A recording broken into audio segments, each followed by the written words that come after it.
시청자 여러분 안녕하세요. 여도은입니다. 경제시그널 10 시작하도록 하겠습니다. 자, 오늘도 장 초반에는 대형주 중심의 코스피보다는 코스닥이 조금 더 강하죠. 2차 전지 관련 종목들 그리고 바이오주의 상승세가 두드러지면서 중소형주의 랠리가 계속해서 펼쳐지고 있는데요.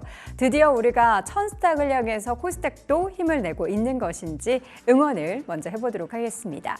자, 오늘 시장 분위기 나쁘지 않은데요. 전체적인 시장 내용들 하나씩 짚어보도록 하죠.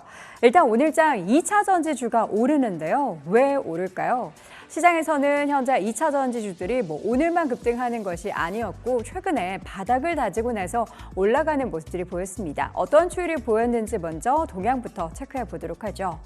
최근 2차 전지 관련한 종목들 그리고 2차 전지 관련한 ETF들의 1개월 동안의 수익률을 보면요. 두 자릿수입니다. 10%대를 꾸준히 기록을 하고 있고 무려 2차 전지 관련한 종목들 가운데서 SK이노베이션이나 LG화학은 20에서 30%, 포스코홀딩스, 에코프로, BM, LG엔솔, 삼성 SDI 등의 대형주 종목들은 어제장 기준까지 이렇게 주가의 상승세가 보였습니다.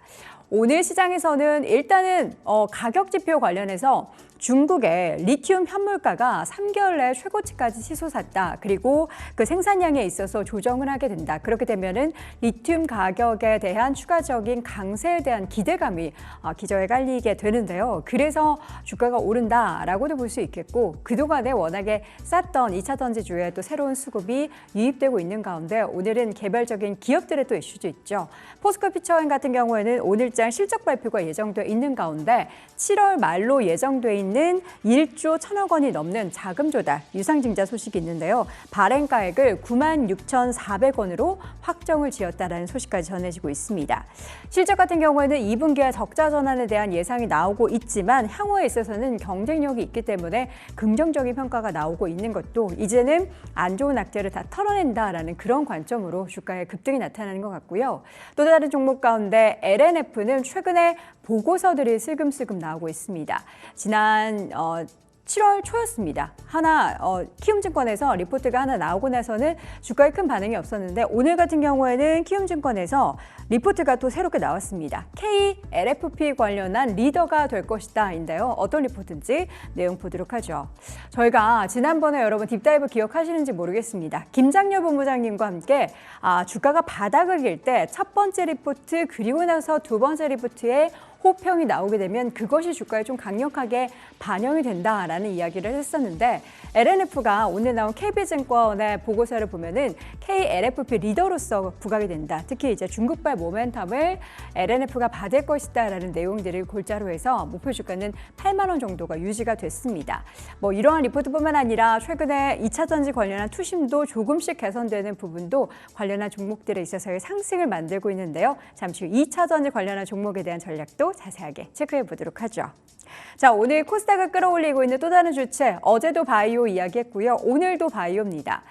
코스닥이 800 코스닥 말고 이제 1000스닥으로 넘어가기 위해서는 어떤 섹터가 움직여야 하냐 중에서 2차 전지 그리고 바이오주가 항상 거론이 되곤 하죠. 오늘은 두 섹터가 모두 좋다 보니까 시장이 이렇게 활기를 띠고 있습니다. 바이오 같은 경우에는 어제도 오늘도 비만 치료제 관련해서 계속해서 상승세를 이어가고 있는 가운데 개별적인 모멘텀을 갖고 있는 알테오젠, 펩트론, 리가켄 바이오, 보르노이, ST팜 등의 종목들이 시가총액 상위 종목 중에서도 두드러진 강세가 나타나고 있습니다. 투심이 이렇게 계속해서 개선된다면 우리는 따라갈 만한 종목은 뭐가 있을지 잠시 후에 자세하게 제시해 드리도록 하겠습니다. 자, 전력기 관련한 종목들은 오늘도 조용히 오르고 있습니다. 우리가 흔히 이야기하는 3사죠. 그 종목들의 주가의 상승세 조금 쉬었다면 다시 한번 반등을 하는 그런 모습들이 꾸준히 펼쳐지고 있는데요. 밸류에이션 그렇다면 부담스럽지 않을까요? 차트 하나 보시죠.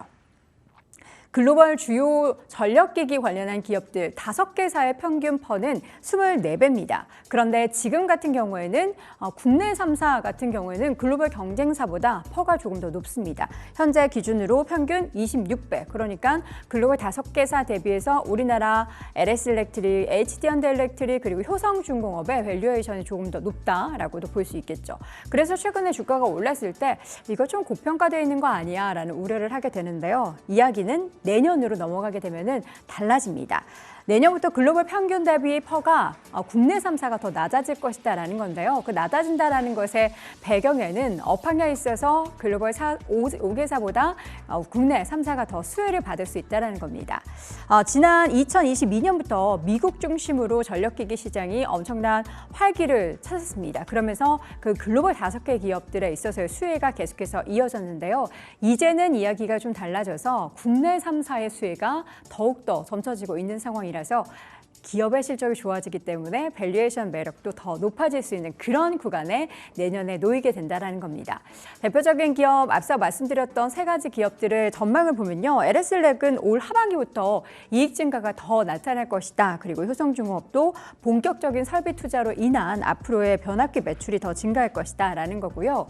미국뿐만 아니라 전력기기 관련한 시장은 앞으로 전 세계적으로 더욱더 수요가 폭발적으로 증가할 것이다 라는 업황 부분도 계속해서 제시가 되고 있는 만큼 슬금슬금 계속해서 고점을 높이고 있는 전력기기 관련한 종목들도 눈여겨보시면 좋겠습니다.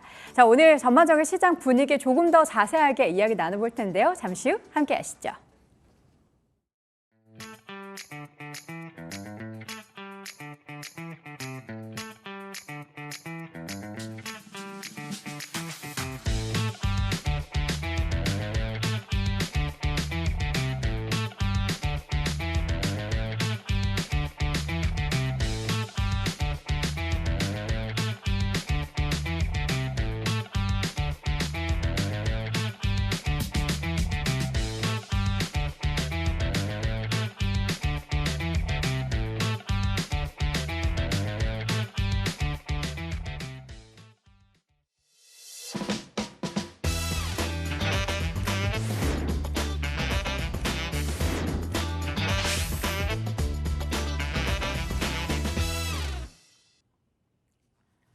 네, 경제 시그널 10 함께하고 있습니다. 어제부터 우리 지금 유튜브를 통해서 많은 분들이 또 생방송을 보고 계신 분들이 늘고 있습니다. 저희가 사실 영상 클립에 대한 조회수는 엄청난데요. 정말 엄청나요. 거짓말이 아니고. 근데 실시간 생방송에는 사실 많은 분들이 함께하지는 않으셨는데 점점 많이 들어오시는 것 같습니다. 더 책임감을 가지고 여러분이 들어오신 그 부분을 후회하지 않도록 저희가 좋은 컨텐츠로 보답을 해드리도록 하겠습니다. 자, 현재 구간 양시장 좀 엇갈리고 있죠. 코스피가 0.25% 하락으로 그리고 코스닥도 상승폭을 다소 반납하면서 강보합권 수준 유지하고 있는데요. 오늘 냉철하게 또 시장 분석해보겠습니다. SK증권 영업부 조성호 부장 함께합니다. 부장님 어서 오십시오. 안녕하세요. 네, 제가 더 숙이도록 하겠습니다. 우리 대도은님 실시간이 늘어나는 건 오롯이 우리 대도은 아닙니다. 아침부터 그랬습니다. 예, 그만하십시오. 예, 저를 어디로 묻으시려고 하는 그런 모략을 제가 계략을 넘어가지도 않도록 하겠습니다. 자, 오늘 시장 분위기가 사실 지수 같은 경우에는 장 초반 대비해서 지금 좀 밀렸고요. 개별적인 종목을 보면은 요거 따라갈 거, 저거 따라갈 거 하는 그런 급등주들이 많아요. 예. 그러니까 표면적으로 지수 자체는 나쁘지 않은데, 그러니까 뭐라 그럴까요? 난이도가 좀 높은 그런 시장이죠. 일단 어제 같은 경우도 뭐 지수가 장 초반에 급락했다가 결국 막판에는 다 낙폭을 뭐 회복하고 뭐 이렇게 끝나긴 했습니다만. 그렇다고 이제 체감 지수가 막 좋거나 그러진 않죠. 어제 뭐 이를테면 하이닉스의 급락이 있었던 반면에 뭐 삼성전자 급등이라든지 또 이제 그동안은 좀 잠잠했었던 뭐 코스피의 대형 바이오 쪽이 움직인다든지 또 오늘은 또 2차 전지 쪽이 또 일제히 또 이렇게 좀 불을 뿜는 이런 상황이다 보니까 그러니까 여러분들이 이런 시장에서 사실은 이 체감 지수까지 좀 이렇게 획득하기가 그렇게 쉽지 않은 시장인 것만큼 좀 분명하거든요. 그러니까 지수 자체는 좋게 마감을 해도 내 종목은 안 오르고 끝나는 그런 장들이 계속 반복되고 있는 그런 상황인데요. 이럴 때는 조금 이 포트폴리오에 좀 범주를 좀 넓게 구사할 필요는 있어 보입니다. 그래야 좀 지수를 좀 따라가는. 그러니까 이를테면 지금은 가장 좋은 종목이 코스피 200 ETF다라는 얘기가 있을 정도로 체감이 그렇게 썩 좋지는 않은 시장인데요. 일단은 지금 상황에서는 빠르게 또 순환매가 매일매일 이렇게 돌기 때문에 그런 면에서 이제 소외되지 않기 위해서는 어떤 특정한 섹터에 너무 몰입해서 그쪽에 집중하시기보다는요. 지금은 대체로 좀 시장을 대표하고 있는 그런 어떤 종목들을 골고루 좀 접근해 놓으시는 게 좀 좋은 좀 그런 시장인 것 같습니다. 네, 가두리 장사에서 우리가 뭔가 이렇게 딱 떴을 때 수익을 뜨기 위해서는 한 섹터에 너무 여러 가지 종목을 이렇게 집중해서 가지고 있는 것 것보다는 대표적인 종목을 이렇게 분산 투자해두고 그렇죠. 요거 조금 올라가면 수익 한번 챙겨주고 저거 다시 올라가면 수익을 챙겨주고 하는 그런 전략이 좋을 것 같습니다. 이도저도 못하겠다 하시는 분들은 앞서서 제가 2차전지 ETF 같은 것도 보여드렸잖아요. 그런 ETF나 이것도 안 되겠다 싶으면 그냥 지수 인덱스 사는 것도 좋을 것 같다라는 생각이 듭니다. 자, 오늘 또 시장 이야기 자세하게 풀어볼 텐데요. 키워드 10가지 오늘도 준비했습니다. 어떤 키워드인지 열어보도록 하죠. 법안 통과, 스테이블 법안 통과가 됐죠. 그 지니어스법, 한중 관계 개선, 오징어 게임, 자율주행 상용화, 닷컴 버블, 리튬 최고치, 가격 메리트, 해적 케이블, 우버 로보택시, XF 그러니까 리플의 급등까지 오늘 확인해 보도록 하겠습니다. 자, 그럼 여기에서 가격 메리트라는 키워드를 꼽아 보도록 하겠고요. 가격 메리트 이야기, 과연 어떤 업종이 가격 메리트가 있나를 봤을 때는 제바가 꼽히고 있네요. 예, 제약바이오가 가격, 특히나 이제 제약바이오도 조금 구분을 좀 지어야 되는 게 이제 코스닥의 바이오보다는 이제 코스피의 대형 제약주들이 그동안 상대적으로 사실 굉장히 좀 소외됐었던 그런 국면이었는데 일단 오늘 흐름도 보게 되면은 이제 바이오 쪽이 뭐 나쁘진 않은데 어제는 이제 코스피와 코스닥의 주요 바이오 종목들이 일제히 뭐 손잡고 급등을 했다면 오늘은 그래도 시세가 이어지는 쪽은 이제 코스닥 쪽이고요. 이제 코스피 대형 바이오주 쪽은 오늘은 좀 이제 종목별로 조금 차별화하는 그런 흐름들이 나타나고 있는데 사실 이제 어제 시장을 여러분들께서 리뷰를 해보시게 되면 장중에 기관 외국인들의 수급 동향을 보게 되면 거의 제약바이오만 사는 수급 동향이 관찰이 됐었거든요. 그럼 얘들이 뜬금없이 왜 갑자기 이렇게 바이오를 열심히 살까 이제 이런 좀 궁금함이 있으셨을 텐데 제가 지금 이제 아침에 좀 살펴본 리포트에 이런 표현이 있습니다. 이제 게리지 트레이드라고 해서 게리지? 예, 그러니까 우리말로 하면 빈집털이. 예, 빈집털이.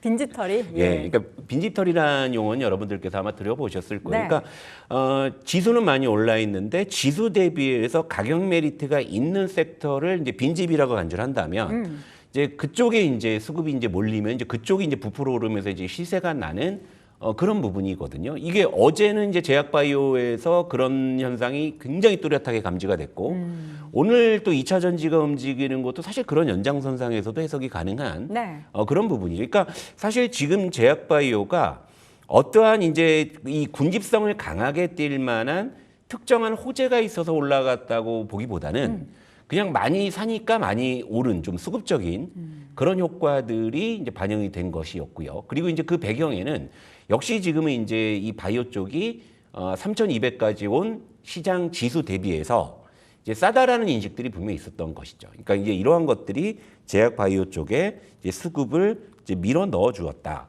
좀 이렇게 좀 볼 수가 있겠습니다. 네, 제약바이오 쪽에 있어서의 수급이 이렇게 몰려오고 또 빈집털이가 가능하다면 어떤 기업을 골라야 할지가 궁금한데 사실 요새는 보면 제약바이오가 어제는 뭐 비만 치료제 관련해서 같이 올라갔다면 개별적인 종목으로 이렇게 장세가 펼쳐지고 있는 것 같아서 종목을 뭘 골라야 할까 또 제발 너무 어렵잖아요. 예, 제약바이오 섹터가 사실 대표적으로 어렵고 변동성이 또 굉장히 큰 그러니까 정말 뭐 어지간한 중소형 테마주에 비견할 법한 변동성이 또 잘 발생하는 이를테면 어제 뭐 유한양행 같은 시가총액 뭐 10조짜리 종목이 막 20%씩 급등하는 걸 보면 물론 이제 그런 어떤 매력 때문에 또 바이오 섹터를 선호하는 투자자도 분명히 있습니다.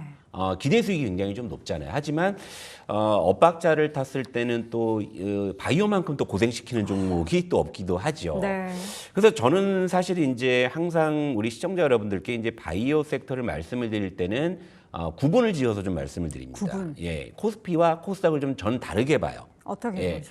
그러니까 코스피의 이제 대형 제약주들은 여러분들도 아시다시피 이제 안정적으로 이익이 나는 기업들이 주로 포진이 돼 있죠.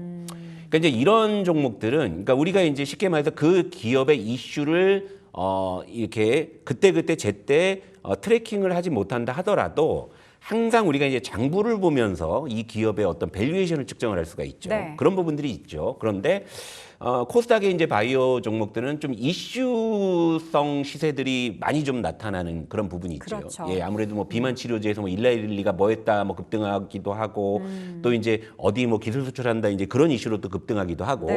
그런데 이제 이 코스닥의 시총상위 바이오주들은 대체로 아직은 좀 이제 실적이나 이런 부분에 대해서 물음표가 있는 종목들이 좀 많이 있어요.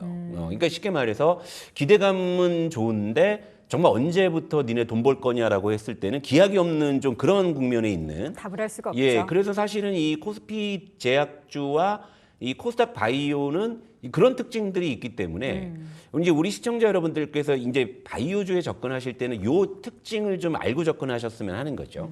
이를테면 특정한 종목의 어떤 신약 모멘텀이 굉장히 매력적이라고 해서 이제 그런 종목들에 이제 굉장히 관심을 갖고 이제 집중해서 이제 그 종목을 바라보신다고 하면은 그것이 이제 우리가 이제 쉽게 얘기해서 코스닥 기업의 그 강성주주분들 계시지 않습니까? 네. 이제 그런 분들이 이제 그런 어떤 투자를 하시는 거고요.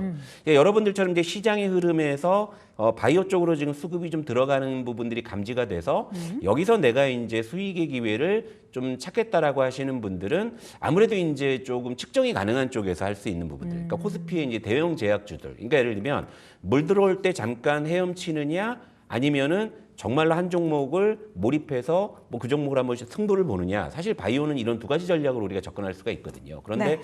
여러분들께 특정한 종목에 좀 몰입하시라는 그런 말씀을 드린다기보다는요.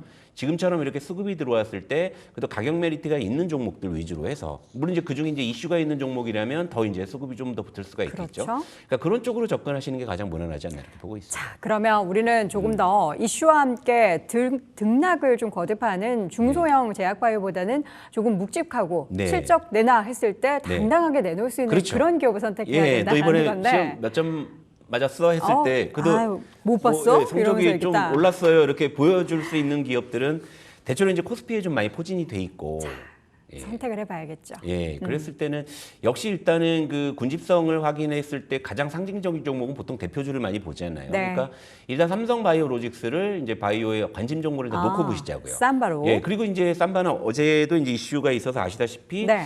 삼성그룹의 이재용 회장의 이제 그 어떤 그 법적 리스크가 이제 완전히 이제 소멸이 됐기 때문에. 그런 부분에 대해서 이제 삼성그룹주의 좀 두축이라고 할 수 있는 삼성전자와 삼성바이오로직스 쪽에 어느 정도 좀 이제 기대감이 모아지고 있는 네. 아무래도 이제 뭐 홀가분해졌으니 뭔가 이제 시장에 어떠한 좀 메시지를 좀 줄 수 있는 뭐 그런 기대감이 있지 않겠습니까? 네. 그래서 이제 뭐 삼성전자와 뭐 삼성바이오로직스가 어제 좋은 흐름이었는데요. 그러니까 이제 바이오가 이제 어제를 기점으로 해서 이제 본격적으로 시동을 거느냐를 또 이제 가늠할 수 있는 나침반의 성격을 또 가지고 있는 네. 그런 종목이기 때문에 삼성바이오로직스를 이제 현재 구간에서 바이오의 좀 관심 종목으로 좀 놓고 보도록 하겠습니다. 네, 제약바이오가 올라서 물론 코스닥에 있어서 2차 던지 가고 제약바이오가서 천스닥 가고 하는 것에 대한 기대감도 있기는 하지만 그래도 투자적인 관점에서 봤을 때는 불나방처럼 이리 올랐다 저리 올랐다 하는 종목을 가지고 계시면 여러분들 마음 편하지 않으시니까 묵직한 시장에서 역시나 대장주 역할을 하는 삼성바이오로직스를 오늘 탑픽으로 골라봤습니다. 자, 이어서 두 번째 키워드 선택을 해보도록 하죠. 두 번째 키워드는 자율주행 상용화를 꼽도록 하겠습니다. 오늘 사실 자율주행 관련한 종목에 대한 이야기를 하실 게 아니잖아요. 네. 이게 2차 전지주가 처음에 저는 오를 때 이거 왜 오르는 거야? 네. 뭐 때문이야? 그러니까 네. 뭐 리튬 가격 올랐다 그러고 또 뭐 자율주행 얘기 쓱 나오고 뭐 항상 얘기 나오는 것처럼 이보다 더 안 좋을 수 없다. 이제 2분기 네. 바닥 짚고 간다.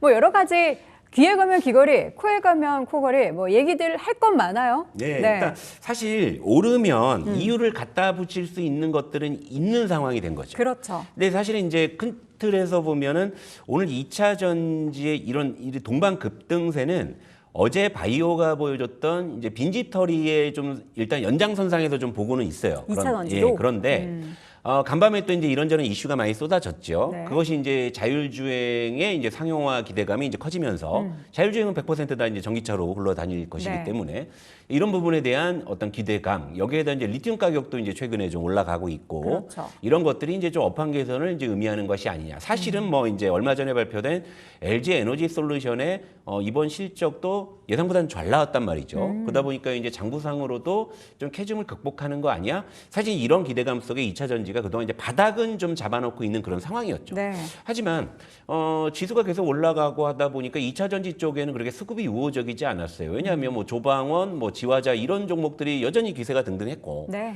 또 최근에 이제 또 삼성전자가 약진을 했고 이다 보니까 이제 2차 전지까지 밀어넣어줄 그런 수급이 아직은 없었는데 어제 이제 코스피 대형 제약주 쪽으로 수급이 쫙 들어가다 보니까 다음은 또 2차 전지 쪽에서 이런 작용이 나올 가능성이 있겠다라고 생각을 했었거든요. 근데 오늘 시장을 아니나 다를까 이제 이쪽으로 좀 수급이 유입이 되면서 뭐 이를테면 오늘 포스코 퓨처엠 같은 경우 이제 20% 넘게 급등하고 있거든요. 맞아요. 그러니까 단순히 수급만 가지고 그렇게 급등 나오기 쉽지 않죠. 그런데 여기에 이제 이런 어떤 오를거리들이 이제 시장에서 하나둘 이제 붙는 거죠. 그러니까 장작이 이제 하나둘 들어가는 거죠. 자율주행 이야기도 나왔고 리튬 가격 이야기도 나왔고 또 돌이켜서 보니까 LG 에너지 솔루션 실적이 이번에 나쁘지 않았는데 그럼 이거 뭐 바닥 찍고 이제 좋아지는 거 아니야라는 그런 심리. 물론 이제 가장 중요한 건 가격 메리트겠죠. 2차 전지도보다는 지수가 3,200까지 올라오는 과정에서 굉장히 시장을 못 따라가던 대표적인 업종 중에 하나였는데요. 이쪽으로 또 이제 수급이 좀 밀려 들어오는. 그러니까 수급적인 효과가 가장 크고요. 그 다음에 이제 이 덧붙여서 뭐 리튬이나 이제 자율주행이나 뭐 이제 이런 이제 이야기들이 어우러져서 이제 급등이 나온다. 이렇게 좀 보시면 될 것 같습니다. 알겠습니다. 여러 가지 주가를 불태울 만한 장작들이 많이 생기고 있는 2차 전지주. 그러면 추가적인 랠리에 대해서 긍정적으로 보십니까? 그러니까 이거는 사실 2차 전지와 이제 코스피 대형 제약주들이 앞으로 니들이 업황을 봤을 때 무엇이 있다라고 해서 아직은 윤곽이 뚜렷한 건 사실은 없지만 근데 이 두 섹터의 특징은 무엇이냐면 일단 그동안 지수 대비해서 가격 메리트를 갖고 있었던 섹터였고요. 그리고 또 이들 섹터가 뭐냐면 반도체와 더불어서 우리 시장에서 시가총액 비중이 가장 큰 트로이카 업종들인 거죠. 그러니까 반도체, 바이오, 2차 전지가 명실상부한 우리 시장의 빅3 업종인데요. 그러면 지금 우리가 이제 3,200까지 왔는데 여기서 이제 좀 시장이 좀 출렁이긴 합니다. 그래서 체감 지수도 좀 많이 떨어지고 하지만 이제 지수가 3,200까지 오는 과정에서 많이 역할을 해줬던 섹터들이 아까 말씀드린 뭐 조선, 방산, 뭐 지주사, 뭐 원전 등등이 있겠죠. 근데 이 친구만으로는 이제 3,200까지는 이제 이끌고 왔는데 여기서 이제 정말 우리 시장에서 얘기하는 뭐 4천, 5천이라는 얘기들을 이제 우리는 하고 있는 단계잖아요. 그럼 그리 가기 위해서는 결국에는 이 반도체 바이오 2차 전지가 어떤 식으로는 역할을 해주지 않으면 갈 수가 없는 거죠. 왜냐하면 이들의 이제 지수 견인력이라는 게 어마어마하기 때문에 그런 관점에서 지금 이제 수급들이 들어오는 거기 때문에 일단은 오늘 하루의 어떤 이 흐름만 놓고 연속성을 지금 당장 장담할 수는 없겠지만 어제도 그랬고 오늘도 그랬고 분명히 기관 외국인들이 수급이 이쪽으로 들어가는 게 보이거든요. 그럼 여러분들이 물론 이제 이러면서 이제 이 종목별로 또 편차가 있고 시세는 등락을 하겠지만 앞으로 이제 반도체 바이오 2차 전지가 연속성을 가질 것이냐라는 그런 어떤 이제 힌트로서는 지금 이어지고 있는 이 기관 외국인의 수급이 연속적이냐.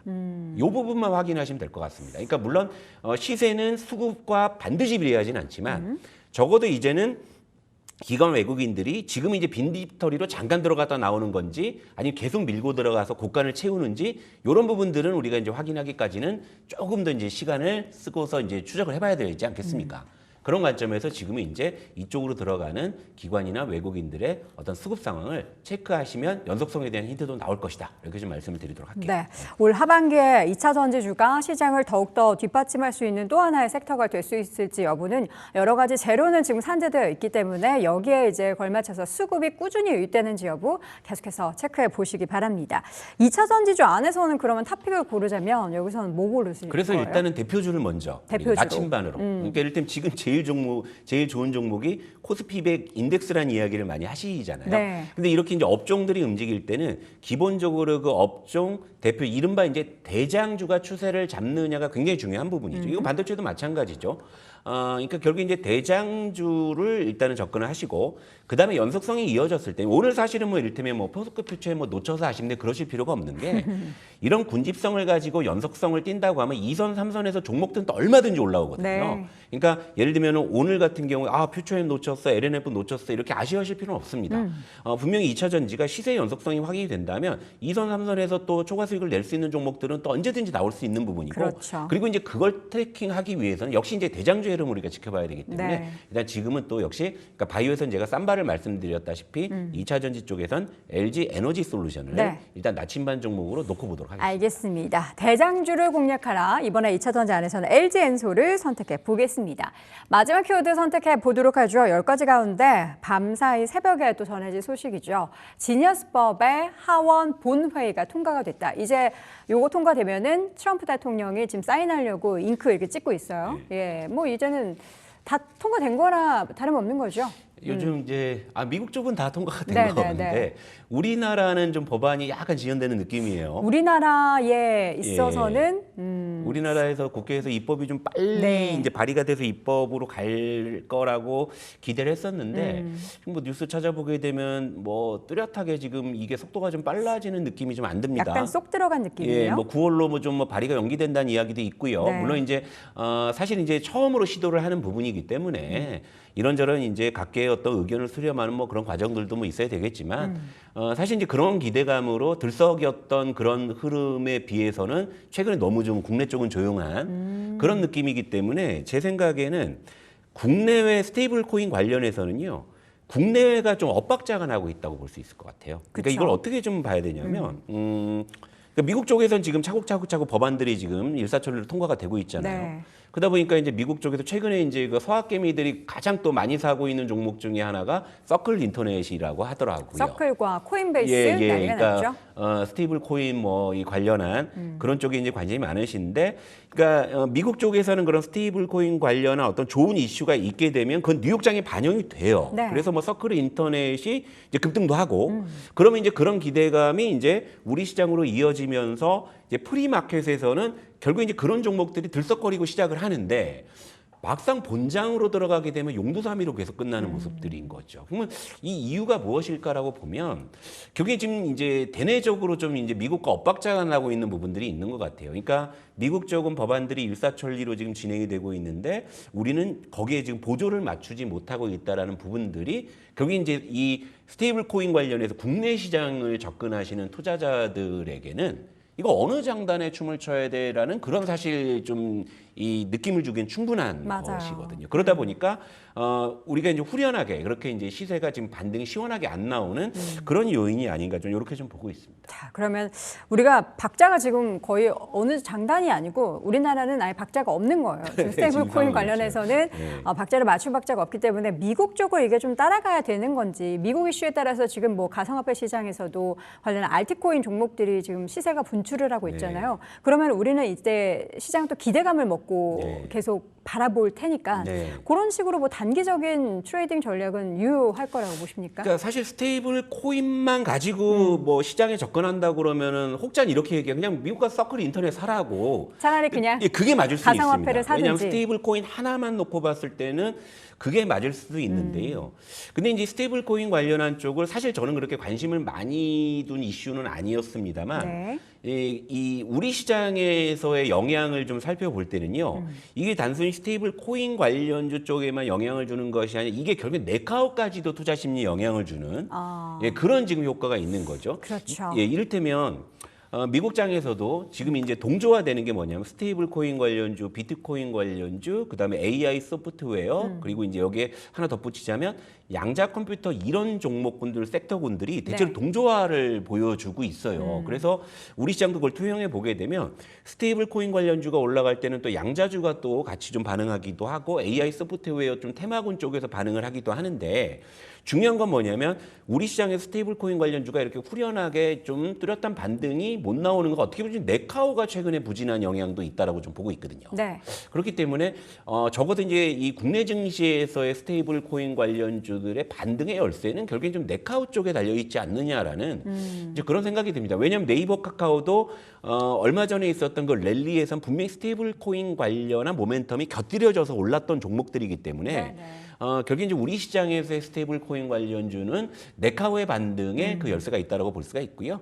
그리고 이제 국내외를 망라해서 그냥 스테이블 코인 하나로 접근하신다면 뭐 미국의 서클 인터넷 뭐 이렇게 좀 가시는 게 좀 심플한 전략이 아닌가 이렇게 보고 있습니다. 알겠습니다. 사실 우리나라에서 카카오 같은 경우에는요, 물론 카카오페이가 그 스테이블 코인 관련한 뭐 기업이다라고 하면서 같이 그룹주가 올라가는 상승이 그려졌다면 최근에는 또 주춤할 때 같이 좀 떨어졌잖아요. 그래서 카카오 입장에서는 물론 관계된 회사이기는 하지만 억울한 면이 없지 않아 있었거든요.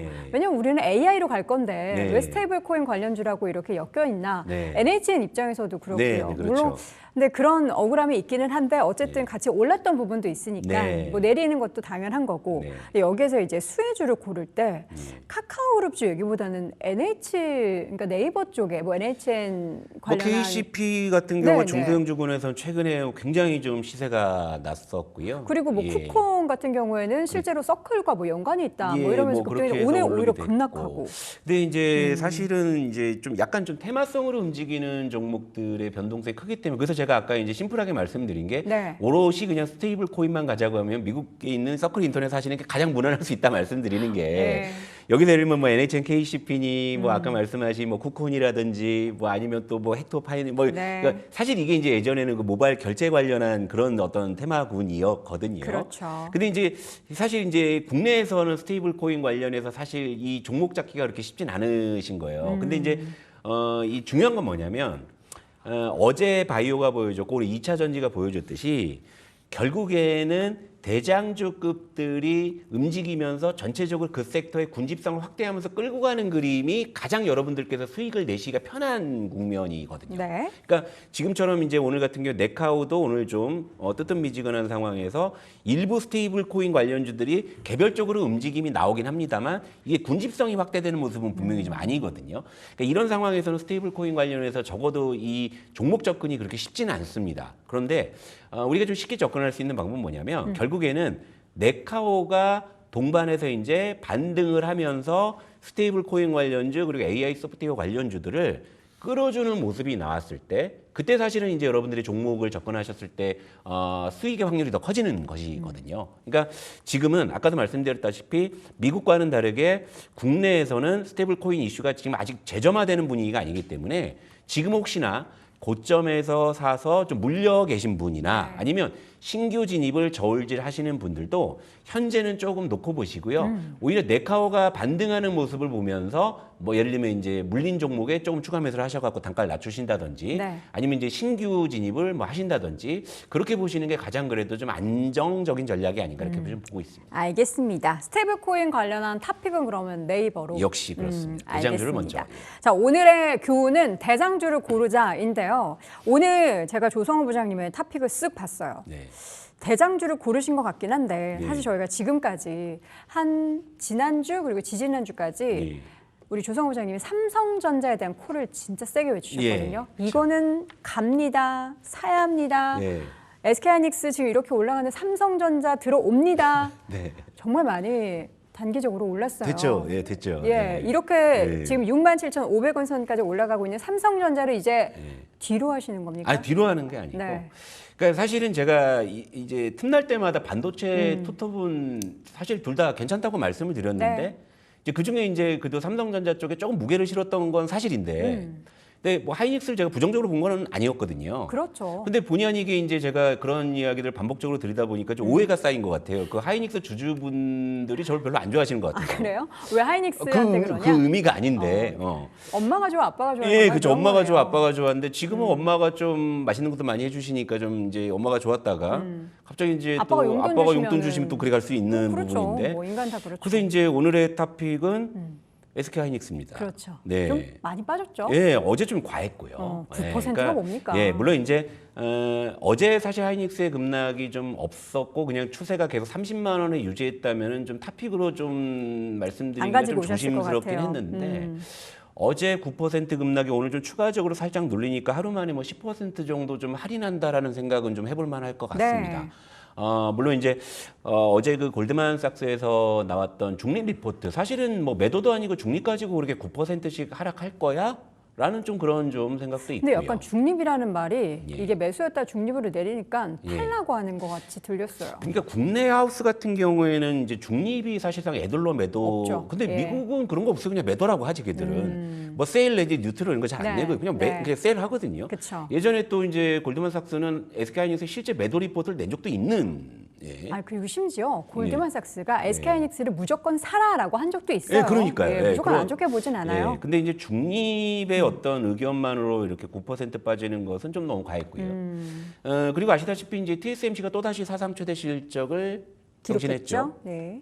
그리고 이제 엔비디아가 지금 뭐 전임 미답의 영역으로 가고 있죠. 이제 시총이 4조 2천억 달러. 그러니까 그 어떤 미국 기업도 밟아보지 않은 그런 영역으로 들어서고 있는 그런 상황이고요. 그렇다 하는 것은 아직은 엔비디아나 TSMC, SK하이닉스의 Hband 밸류 체인은 굳건하다 이건데 이를테면 이제 향후에 Hband에 대한 어떤 뭐 공급 과잉, 뭐 가격 우려 이런 부분들이 있었더라면 네. 그러면은 미국 쪽에서의 TSMC나 엔비디아도 그 영향에서 자유롭진 않았을 거라고 보고 있는데 하이닉스만 유독 이렇게 두들겨 맞을 이유가 있었느냐라고 생각해 보면 네. 좀 어제 하락은 전 좀 너무 과하다. 그렇죠. 그런 생각이. 물론 이제 그렇다고 해서 지금 접근한다고 뭐 바로 뭐 오후에 반등하거나 뭐 이런 계산은 안 나오겠죠. 왜냐하면 어제 원체 변동성이 컸기 때문에. 네. 하지만 단기적으로 하이닉스가 하루 만에 이렇게 10% 정도 세일한다라는 것은 이거는 저는 가격적으로는 예, 매수를 좀 해봐도 좋지 않나라는 생각이 들어서. 네.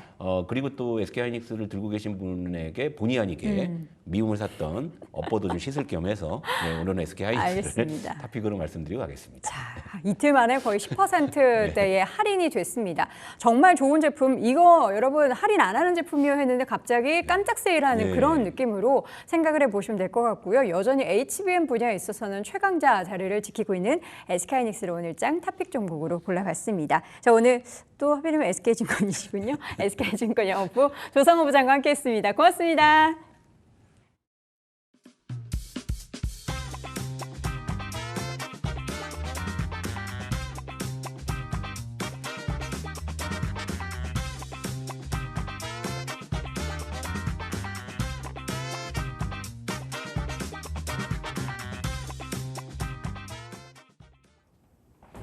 머니체크 시간입니다. 오전 시장 정리해보고 오후장 전략까지 챙겨가 보시죠.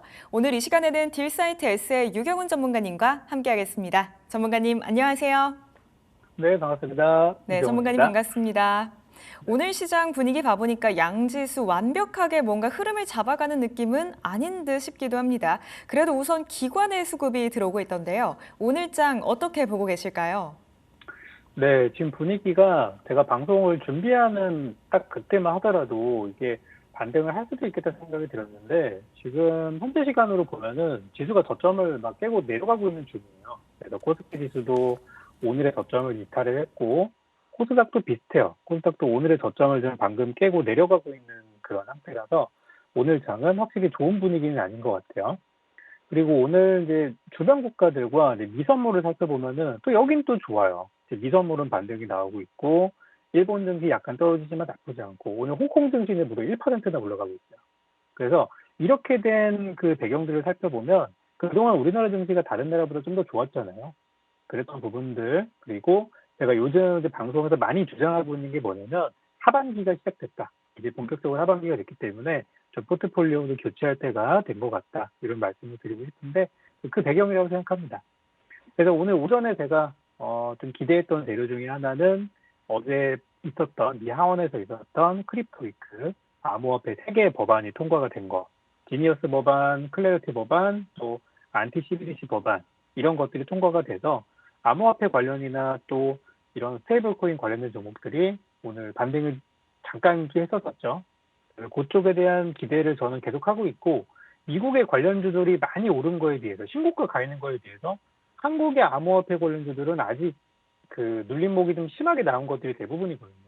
그래서 저는 이럴 때 좀 쌀 때 사놓으면 어떨까 그런 생각을 가지고 있어서 물론 제가 오늘 추천대로 가져온 건 아닙니다만 스테이블 코인 관련된 종목은 계속 저는 관심사로 갖고 가는 게 맞다고 생각하고 한국 시간으로 이제 오늘 밤, 오늘 뭐 자정이나 그쯤이 될 거라고 생각하는데 그때 트럼프 대통령의 또 이 서명식이 있을 예정이거든요. 그래서 일단 관심을 갖고 보시면 좋을 것 같고 앞으로 제가 하반기에 중점적으로 보는 섹터에 대해서 이제 좀 말씀을 드리려고 하는데요. 지난번에도 뭐 추천드렸던 종목들이지만은 제가 뭐 반도체라든지 또 2차 전지, 전력 기자재 이런 섹터들에서 요즘 많은 그 기회들이 있다고 봐요. 오늘 보시면은 갑자기 시장에서 화장품주들이 많이 빠졌거든요. K뷰티. 그리고 최근에 지주사라든지 금융주 쪽에서도 차익 시간이 많이 나오고 있어요. 이 친구들의 공통점은 올 상반기를 책임졌던 친구들입니다. 상반기에 어마어마한 시세를 냈던 종목들인데 다 지금 빠지고 있는 중이에요. 물론 이 중에 소수는 살아남겠지만 대세 상승을 했던 시기는 아니라는 거죠. 그래서 이제는 하반기에 여러분들이 새로운 포트폴리오를 짤 때가 됐고 제가 소개해드리는 종목들 쪽에서 좀 좋은 결과들이 있었으면 좋겠다라는 생각이 들어서 추천드릴 준비를 했고요. 반도체 관련한 종목과 이제 전력 기자재 관련된 기업들, 그리고 제가 관심 갖고 있는 종목들 바로 이어서 소개해 드릴 테니까 한번 참고해 보시고 여러분들 수익 내는데 좀 도움이 되셨으면 좋겠습니다. 네, 하반기에는 반도체 그리고 전력 기자재 쪽 꼭 봐보자라는 말씀 주셨으니까요. 참고해 가셨으면 좋겠습니다. 자, 그렇다면 우리 전문가님의 공략주로 바로 넘어가 보도록 할게요. 첫 번째 종목은 삼성중공업 꼽아주셨습니다. 우리나라도 본격적인 실적 시즌에 들어갔고 역시나 실적 시즌 하면 봐야 하는 종목군 조선 아닐까 싶습니다. 전문가님. 네, 근데 저는 조금 생각이 다른 게 우리나라 조선 업종이 지금 상반기처럼 메인 스트림이냐 그러면은 메인은 아니에요. 왜냐면 대부분의 조선주들이 정점을 갔다가 지금 이제 차익 실현이 나오는 중이라서 이번에 2분기 어닝 시즌에서 만약에 실적이 조금이라도 시장 기대치보다 못 나왔다? 그러면 저는 쏟아질 종목이 되게 많다고 봐요. 물론 조선업종이 하반기에도 실적이 괜찮을 거라고 보고 있습니다만 그럼에도 불구하고 좀 쉴 때가 됐다고 보거든요. 그 계기가 지난번에 그거예요. 그 미국에서 군함 어떤 수리 또는 군함 건조에 대해서 우리나라 쪽에 잠깐 오퍼가 있었던 걸로 알고 있었는데 최종적으로 우리나라가 그 수주를 따내지는 못했어요. 그 이후로 우리나라 조선업종이 약간 전반적으로 좀 하향세를 타고 있어요. 그런데 한 가지가 남아있죠. 삼성중공업이라는 이 종목은 어쨌든 이 방산이랑은 그렇게 관계가 있는 종목이 아니고 그쪽에 매출이 나는 기업이 아니다 보니까 어쨌든 기대도 안 했던 거고요. 최근에 있었던 우리 정부의 뉴스에서는 우리나라가 이제 무역 협상, 그 대미 무역 그 적자를 줄이는 그런 케이스로 LNG 수입량을 거의 2배 정도로 늘리겠다 이런 얘기를 좀 하기도 했었어요. 그래서 저도 이제 삼성중공업을 지난번 이제 7월 8일 날에 추천 한번 드려서 이제 10% 정도 수익이 나고 있는데 지금도 좋아요. 지금 신고가 오늘 딱 기록을 했거든요. 어제 신고가를 기록했고 오늘 그 근처 가격에 놀고 있는데 아직도 좋아요. 그래서 저는 삼성중공업이 이제 조선업종에서 유일하게 생존한 기업이라고 현재는 보고 있고요. 유일하게 생존했다는 거는 현재 조선 쪽에서는 이 종목이 대장주다. 그렇게 저는 자신 있게 얘기할 수가 있겠습니다.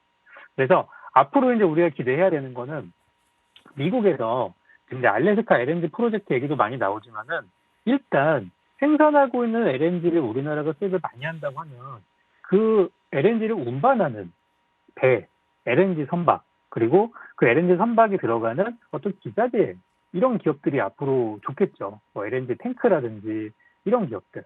그래서 저는 요즘에 이제 뭐 많은 기업들을 보고 있지만 대표적으로 삼성중공업 말씀을 드리는 거고 예전에 이제 여러분께 추천드렸었던 그 뭐 태진중공업이라든지 이런 기업들도 저는 여전히 좋게 보고 있어요. 뭐 동방선기나 일생이나 이런 기업들 있죠.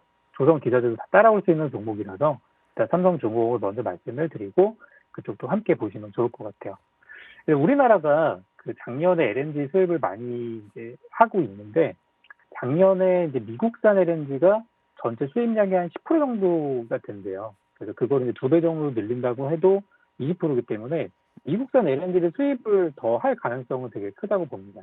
최근에는 이제 뭐 동남아라든지 호주라든지 이런 데다 가져오게 되는데 미국산 LNG를 수입 안 하는 이유는 결국 비용이거든요. 더 멀리서 오니까 그만큼 더 운반 비용이 들어요. 그렇지만 어쨌든 이제 미국과의 그런 무역 균형을 맞추기 위해서는 비싸지만 사줘야 되는 그런 상황이고 그렇게 해서 현재 지금 미국산이 한 10% 된다고 한다는 거는 2배 늘려도 20%예요. 전 더 늘릴 수 있다고 보거든요. 실제 과거에 더 비중이 높았던 시절도 있었어요. 미국산 LNG를 우리나라가 거의 뭐 손가락에 꼽을 정도로 샀던 적도 있었기 때문에 저는 더 올라갈 가능성이 있다고 생각하고 LNG 선박 그리고 LNG 선에 들어가는 그런 기자재 기업들은 잘 보시면 좋을 것 같아요. 그래서 삼성중공업이 그런 부분에 있어서 안수해주라라고 먼저 말씀드린 거고요. 두 번째로는 지난 시간에 말씀드렸던 거긴 한데 요즘 이제 우리 정부에서도 그 북극항로 얘기 많이 나오거든요. 북극항로를 통해서 막 하면은 저기 이제 부산이라든지 또 동해 쪽이 좀 수혜가 될 거다 이런 얘기 많이 나오고 있잖아요. 그래서 그런 부분에 있어서 이 북극항로를 통과할 수 있는 쇄빙 유조선 이걸 또 삼성중공업이 만들지 않았습니까? 그래서 과거에 세계 최초로 만들었던 이력도 있고 그래서 북극항로를 갈 수 있는 배라고 한다면은 극저온을 견딜 수 있어야 돼요. 정말 30도, 40도 견딜 수 있어야 되거든요. 그런 선박에도 특화된 기업이라고 생각하기 때문에 삼성중공업은 LNG 그리고 이제 북극 항로의 수혜가 되는 기업이라고 보시면 될 것 같습니다. 차트 한번 보겠도록 하겠습니다.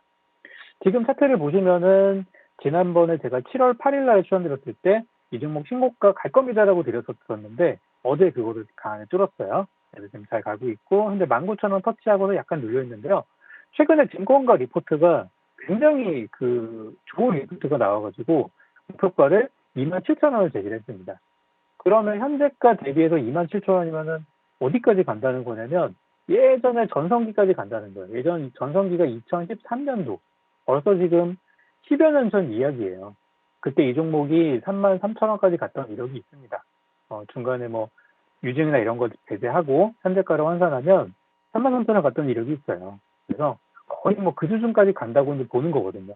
저도 장기적으로는 충분히 가능하다고 생각하기 때문에 현재 주가가 지금 2023년도부터 꽤 올라왔지만 막 강한 슈팅이 나와서 올라왔다기보다는 천천히 우상향, 거의 뭐 45도 각도로 이탈하지 않고 이렇게 올라가고 있는 걸로 봤을 때 아직 상승 여력이 끝났다고 보여지진 않습니다. 그래서 저는 더 올라갈 수 있다고 생각해서 오늘 추천드리는 거니까 이미 제가 지난 추천 이후로 수익이 좀 나고 있는 구간이지만 계속해서 올라갈 수 있는 자리라서 계속 추천드리겠고요. 저는 목표가를 조금 그거보다는 보수적으로 잡아서 일단 24,000원으로 제시를 드릴 겁니다. 그리고 제 차트로 봤을 때는 25,000원에서 27,000원 사이에 매물이 많다고 판단이 되기 때문에 저는 24,000원을 목표로 드릴 거고요. 손절가의 경우는 17,000원으로 계속 주가가 올라가기 때문에 손절가도 계속 타이트하게 올려가면서 이렇게 대응을 할 거고 현재가 들어가서도 큰 부담은 없는 조직이라고 저는 말씀드리고 싶습니다. 현재 지금 조선업종 종목이 많지만 현재 살아있는 종목이 이거밖에 없기 때문에 저는 삼성중공업을 현재 조선업종 그리고 미국에서 오는 LNG선의 수혜주라고 드리니까 가격 잘 맞춰서 천천히 분할 매도 들어가 보시면 좋겠습니다. 네, 삼성중공업 LNG 그리고 북극항로 관련해서 눈여겨보셨으면 좋겠고요. 목표가는 24,000원, 손절가는 17,000원 제시해 드리도록 하겠습니다. 저희 이벤트 안내 한 가지 드리겠습니다. 지금 유튜브로도 실시간 라이브 스트리밍 진행하고 있는데요. 이쪽으로 오셔서 채팅창에 코스피로 삼행시를 남겨주시면 저희가 추첨 통해서 햄버거 쿠폰 보내드리려고 합니다. 유튜브 채팅창에 또 코스피로 삼행시 많이 남겨주시길 부탁드릴게요. 자, 그렇다면 두 번째 공략주로 이어가도록 하겠습니다. 두 번째 공략주 LS 에코에너지 주셨고요. 역시나 신재생 에너지 같은 경우에는 우리나라 정부 정책과도 맞닿아 있고 좀 꾸준히 봐야 하지 않을까 싶어요, 전문가님. 네, LS 에코에너지가 이제 LS 그룹에서 좀 덜 올라간 종목 중에 하나입니다. LS 일렉트릭 이런 것들 많이 올랐었죠. 그리고 LS 전선은 또 비상장사고요. 자, 그래서 LS 에코에너지를 가져오게 됐는데 최근에 바로 이제 어젠가 나왔던 뉴스예요. 어제 뭐가 나왔냐면 미국에서 그 중국 기술을 사용한 해저 케이블 사용 금지를 추진한다고 합니다.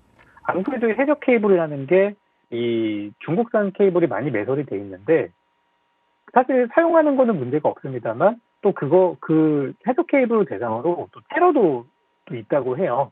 그래서 그런 것 때문에 요즘 참 골머리라고 하는데 아무튼 이 안보 문제로 중국 기술을 해저 케이블에서도 배제를 하겠다는 얘기가 미국에서 나오고 있어요. 그렇다 보니까 LS 에코에너지 하면은 이 LS 그룹 내에서 LS 전선과 함께 현재 케이블 쪽에 있어서는 가장 역량이 집중되어 있는 기업이 되겠고요. 현재 이 LS 전선과 미국의 최대 규모의 해저 케이블 공장을 지금 착공을 들어갔어요. 그러니까 언제 이제 돌아가는지는 앞으로 일정을 봐야 되겠지만 앞으로 2년에서 3년 뒤에는 이제 공장 가동이 들어갈 거라고 하더라고요. 그래서 현재 미국 현지에서 이런 대교체 수요를 대응하기 위해서 준비가 되어 있는 기업이다라는 걸 저는 좋게 생각을 하고 있고요. 이 LS 그룹에서 미국에 이제 대규모 투자를 한 게 아마 1조 원이 좀 안 될 거예요. 그 규모를 봤을 때 이게 트럼프 2기가 시작하고 나서 한국 기업이 투자한 첫 번째 대형 그 투자라고 하더라고요. 그래서 트럼프 대통령이 이런 부분들도 좀 눈여겨보고 있지 않을까 그런 생각을 해봅니다. 그리고 LS 에코에너지는 이미 미국 쪽에 이야기를 하기 전에 베트남 쪽에서도 이 전력 기자재, 전력 케이블 쪽에서는 이미 1등 기업입니다. 그래서 이미 그쪽에서 시장 점유율을 많이 차지를 하고 있고 여기서 생산하는 케이블에 대해서 이제 미국으로 수출해 나가고 있어요. 그래서 베트남이라는 것 때문에 사실 그동안 어려움이 있었어요. 이 베트남이 중국의 우회 수출로가 되다 보니까 관세를 많이 때려 맞게 됐었는데 최근에 베트남이 또 미국이랑 관세 협상을 성공적인지는 모르겠어요. 그렇지만 어쨌든 했기 때문에 베트남 기업들은 아무튼 불확실성에서 해소가 된 상태라고 볼 수가 있겠죠. 그래서 이 전력 케이블 이 시장을 생각해 보면 연평균 지금 30% 이상 성장하는 그런 시장이고요. 중국산을 대체하는 데 있어서 이런 LS 에코에너지 같은 기업들이 큰 역할을 할 가능성이 높아 보이고, 실제로 이 LS 에코에너지가 만드는 이 케이블이 미국에서는 태양광용 케이블로 공급이 되고 있는데, 이번에 이제 그 미국에서도 새 공제한 그 BBB 법안의 세부 내용들을 보면은 중국산을 사용하지 말라는 내용들이 많이 있어요. 현지 생산을 해라, 그리고 중국산이 들어가면 보조금을 받지 못한다, 이런 내용들이 있는데, LS 에코에너지는 중국산 알루미늄이나 또 중국산 구리를 사용하지 않는 그런 케이블을 또 제품으로 만들어 놨기 때문에 그런 부분에 있어서 수혜주라고 보시면 될 것 같습니다. 자, 그래서 정리를 좀 해보자면 해적 케이블 플러스 태양광에 들어갈 수 있는 그런 케이블 시장, 전부 다 연평균 성장률이 엄청나게 큰 그런 시장이라서, 저는 아까 제가 말씀드렸던 전력 기자재 사업 관련된 종목으로 보신다면 이 종목이 지금은 되게 좋다고 생각하고요. 사실 제일 대장주라고 할 수 있는 종목은 효성중공업이에요. 근데 이 종목은 너무 가파르게 올라서 지금 따라잡을 수가 없을 정도로 너무 많이 올랐기 때문에 효성중공업이 대장주이지만 이 종목을 사기는 좀 부담스럽다는 판단하에 LS 에코에너지를 추천드리도록 하겠습니다. 추가적으로 요즘에 히토류 사업에 대한 매출도 좀 얘기들이 많이 나오고 있어요. 그래서 히토류라는 게 이게 또 그동안 중국이 엄청난 점유율을 가지고 하고 있는데, LS 그룹의 경우는 베트남이나 동남아시아 쪽을 기반으로 한 히토류 사업들을 하고 있어서 2030년 기준으로는 전체 매출의 한 10% 정도를 차지한다고 하니까, LS 에코에너지는 어떤 그 중국산을 배제하기로 하는 영역 중에서 많이 좀 거론이 될 수밖에 없다고 봐요. 히토류도 그렇죠, 또 케이블도 그렇죠. 그래서 지금 딱 주가가 많이 오르지 않고 매물대 박스권을 막 돌파하려고 하는 그런 자리로 저는 보여지거든요. 그래서 현재 구간에서 사도 될 만한 종목으로 추천드리도록 하겠습니다. 차트로 한번 넘어가 보도록 하죠. 제가 이제 막 매물대를 넘어간다고 말씀을 드렸던 거는 지금 보시는 이 흐름 때문이에요. 보시면은 한 35,000원 전후에 매물이 상당히 많이 쌓여 있고요. 또 떨어지면 3만 원 정도에서 지지 구간이 이게 또 버티고 있단 말이에요. 그래서 3만 원, 3만 5천 원, 3만 6천 원 정도에서 이 긴 박스 구간을 좀 만들고 있습니다. 이 박스 구간의 의미는 뚫으면 간다는 거거든요. 그래서 지금 그 상단을 계속 한 달, 두 달, 세 달째 두드리고 있어요. 분명히 이 이후에는 돌파 흐름이 나올 거라고 저는 생각해요. 그래서 지금 이 돌파 시도가 나오고 있는데, 이 구간에서 잘 모아두시면은 좋은 결과가 있을 거다, 이렇게 말씀드리겠고요. 최근에 있었던 LS증권이라든지 또 다른 증권가에서 나온 리포트를 보면은 목표가의 경우 상당히 높게 제시를 하고 있어요. 48,000원까지 목표가가 나오고 있는데 올 초에 나왔던 정고점까지 다시 간다는 거거든요. 저는 그건 약간 오바 같아요. 이거 쉽지 않을 것 같다는 생각이 들어요. 그래서 45,000원의 매물이 많은 것으로 저는 판단을 하고 있기 때문에 목표가는 증권가에서 보는 것보다는 약간은 보수적으로 44,000원 정도를 설정을 해드리도록 하겠습니다.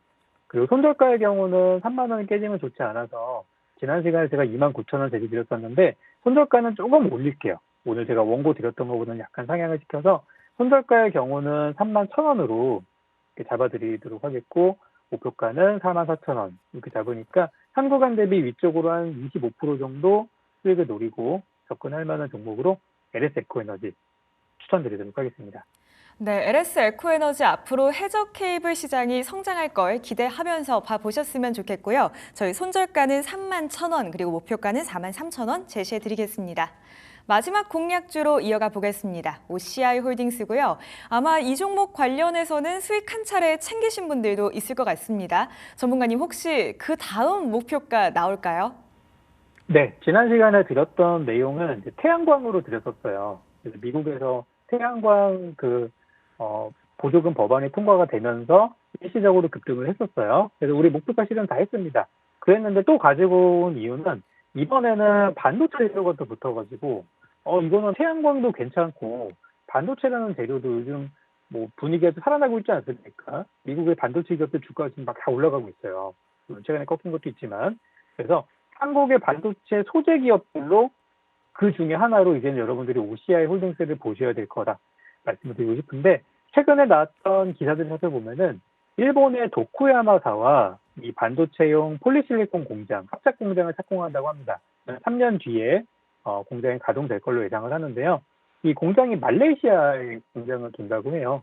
그래서 이 OCI 홀딩스는 현재 지금 말레이시아와 베트남에서 이 태양광 셀을 생산해서 이제 전 세계로 공급을 하고 있는 그런 기업인데, 이 폴리실리콘 쪽이 사실 중국이 거의 다 장악을 하고 있어요. 반도체용도 그렇고요. 태양광 쪽은 거의 뭐 90% 이상을 중국이 가지고 있기 때문에 이 폴리실리콘 시장에서 OCI가 열심히 지금 이 존재감을 드러내고는 있지만 전 세계 점유율이 뭐 한 5%도 안 돼요.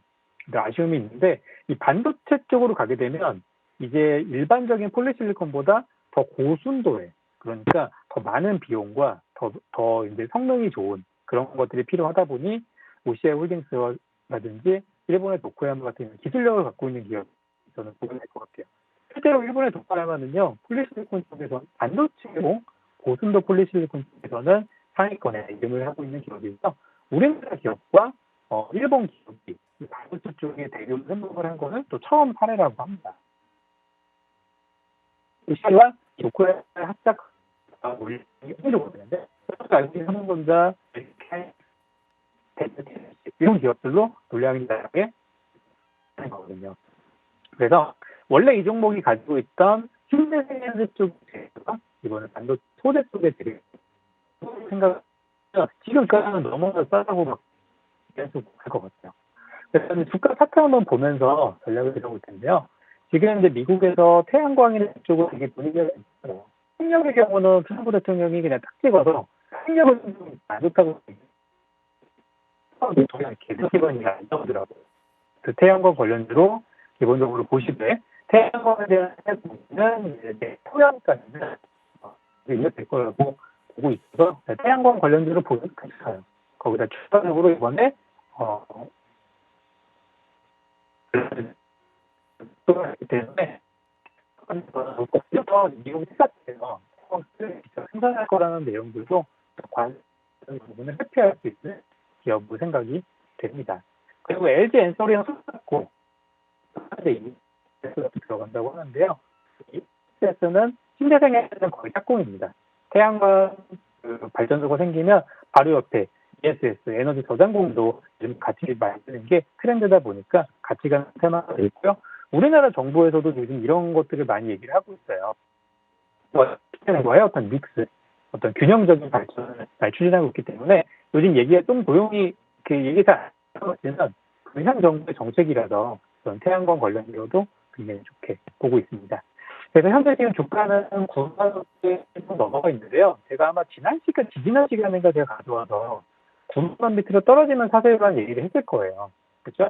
그래서 지금 딱 어제 기준으로 9만 원 밑으로 떨어졌다가 오늘 지금 나왔는데 전략은 똑같아요. 이 종목은 무리하게 잡지 마시고 9만 원 아래로 떨어졌을 때 천천히 모아 가시는 전략 그대로 드리도록 하겠고요. 지난 시간에 목표가에 제가 도달하고 나서 2차 목표가는 11만 원을 드렸어요. 11만 원이라고 하면은 그래봤자 0점 정도밖에 없는데 요즘까지는 무난하게 올라갈 수 있는 종목이라서 지금 현재 그동안 시장을 주도했던 종목들이 막 하나둘씩 차이가 나오고 있는데 이거 후발주들의 시장이라고 보고 있어서 현재 구간 9만 원 이하 사서 11만 원대에 딱 매도하면은 대략 한 기대 수익은 한 20에서 30% 정도 보시면은 좋겠다 생각이 듭니다. 현재가의 경우는 대신 좀 타이트하게 8만 4천 원으로 잡았거든요. 여기 이탈하면은 기술적으로 좋지 않은 흐름이 예상이 된다라는 거. 목표가는 11, 손절가는 8만 4천 원 이렇게 잡아드리고 매수는 오늘 들어가지 마시고 9만 원 밑으로 조정 시에 들어간다는 것만 기억해 주시면 좋은 수익 내는데 큰 어려움이 없을 것 같습니다. 네, OCI 홀딩스는 태양광의 반도체까지 함께 재료로 보셨으면 좋겠고요. 9만 원 이하에서 접근하시고 목표가는 11만 원, 그리고 손절가는 8만 4천 원 잡아드리겠습니다. 함께해 주신 전문가님과는 여기에서 인사드리겠습니다. 전문가님 감사합니다. 네, 수고 많으셨습니다.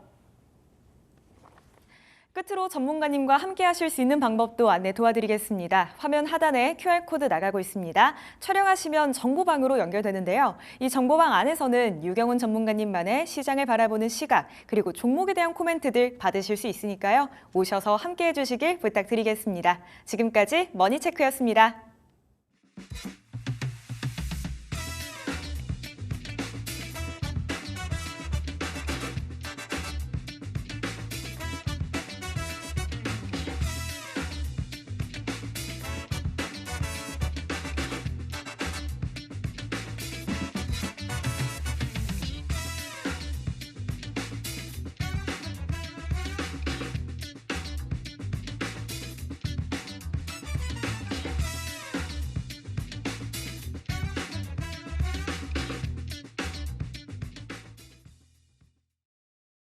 사이트 경제TV와 함께하고 계십니다. 지금 저희가 유튜브 라이브 동접자분들을 대상으로 한 이벤트, 깜짝 이벤트 진행을 하고 있죠. 코스피 삼행시를 만들어서 지금 실시간 채팅창에 올려주시면요. 저희가 선정된 분들께 햄버거 쿠폰을 선물로 드립니다. 점심시간이 이제 다가오고 있으니까 여러분들 쿠폰 받으셔서 맛있게 햄버거 드시면 되는데 신청 방법은요. 그냥 코스피에 관련해서 코 땡땡땡, 스 땡땡땡 이렇게 해서 삼행시 올려주시면 되고요. 실시간 채팅창에 올려주셔야 된다는 거, 그리고 저희가 방송 말미에 당첨자도 발표해 드릴 예정이니까 계속해서 함께해 주시기 바랍니다.